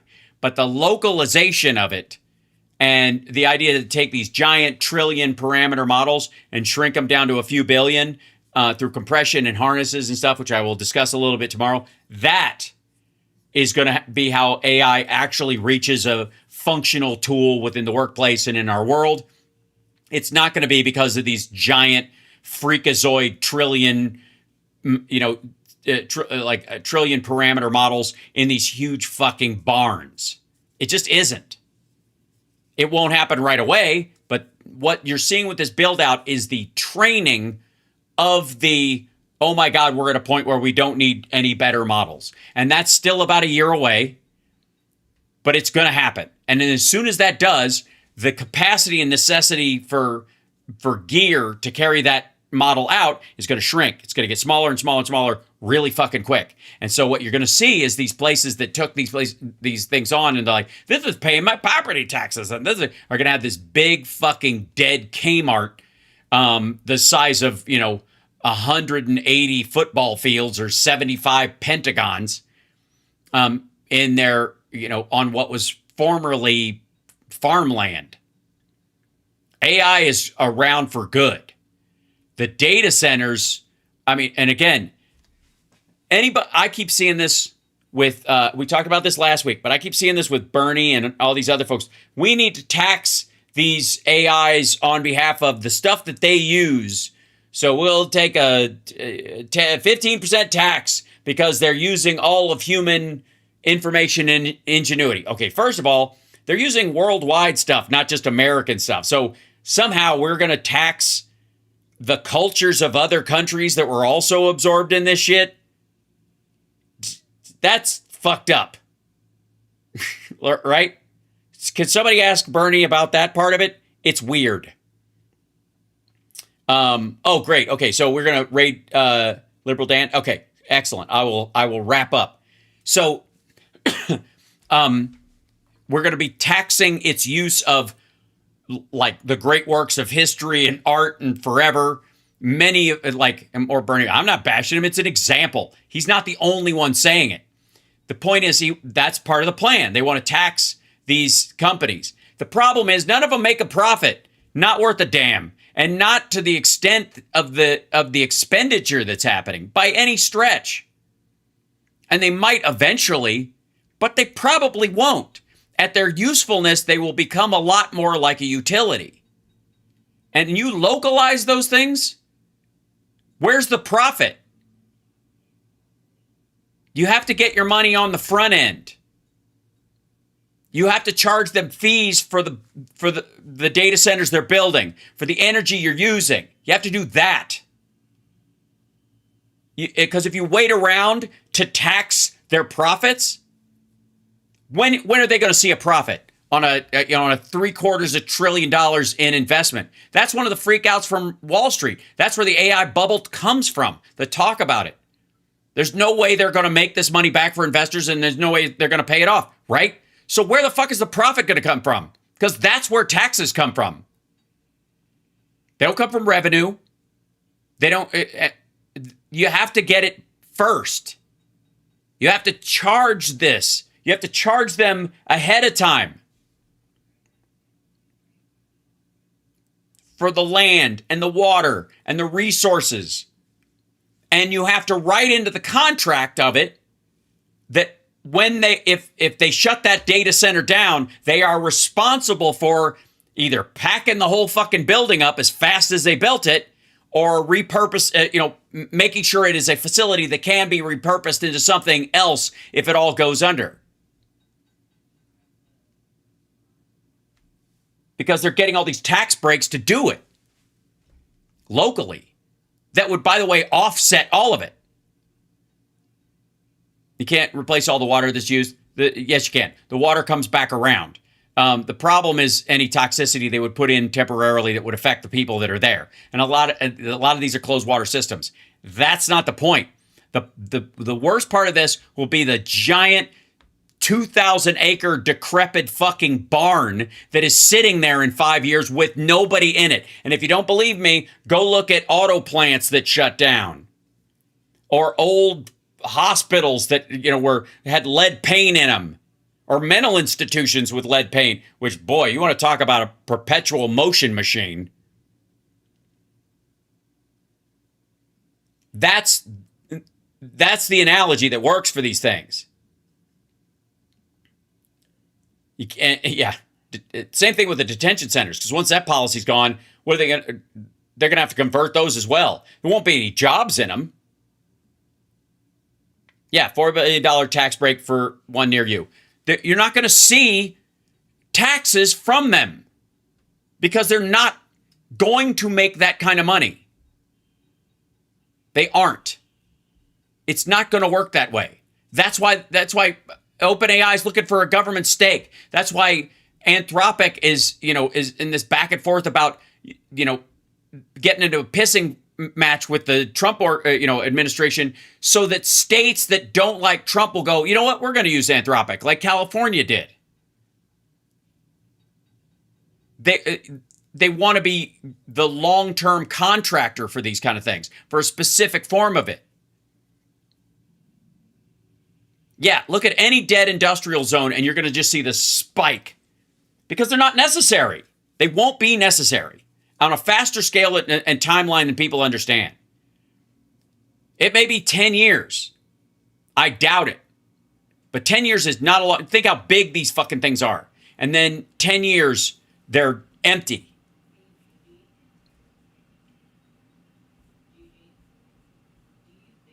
And what are you going to do? Turn them into a giant elementary school that goes on forever? I don't see it. That's my issue with these things. Data centers turn into mega churches. Hey, it worked for Kmart's. That's where you got your big strip mall mega churches. Do they understand? I don't think they do. That's what I'm trying to say. And if I wasn't adding something extra or new or different or that provided some more clarity to a situation, I wouldn't even talk about it. So we're going over to Liberal Dan. I'm gonna throw to him. Thank you guys for sticking around. Thank you guys for the super chats. I'm sorry, it's like when I get on a roll, I don't get a chance to look at them. So Crystal, thank you so much for that. And I'm glad you like the songs. Thank you. Catherine says there's nowhere to put gold Rose Garden in fake gold letters. Oh, don't give them any ideas. Today, the Dodgers met with the great draft dodger. That wasn't lost on anyone, I don't think. Good point. Thank you. We hit 92K, so thank you for the cup of coffee. Thank you for the congratulations on that, Corntech. Bless you. CYNTMCG, thank you so much for hitting that point. I think we need an AI video of Trump like the Red Dwarf Arnold Rimmer song. Okay, I will look into that. Making that happen. Think Sleepy Donnie's diaper is going to nuke Iran? No, I don't think so. I don't think he's going to nuke Iran. As a matter of fact, I think people around him are fighting his impulse to do it. The only thing they have to worry about is if he makes the call without them, which they have to be there to do it. So, especially Dan Cain. So Dan Cain is the guy who's if it doesn't happen, it's because Dan Cain stopped it. And thank you, Pam. I will. I'm glad to go over. And thank you for the Shiba dog in the fighting position, in the combat position. And then I think this is Caroline Levitt. She should have named her child Propaganda because she's the mother of propaganda. I don't know if she's the mother. I think she's the great granddaughter of the better ones. And happy Thailand Thursday. All right, that sounds naughty. All right, I'm gonna let you guys go. Thank you so much. Have fun over at Liberal Dan. It's so much, and now I've got to go back and do some more work at the house and continue to stankify myself. Meanwhile, I remind you that this is all because maggots insisted on ignoring the fact that Donald Trump was Jeffrey Epstein's running buddy, and he'll do anything to hide the Epstein files. That's it. Yeah. If they ask, I the redacted wars.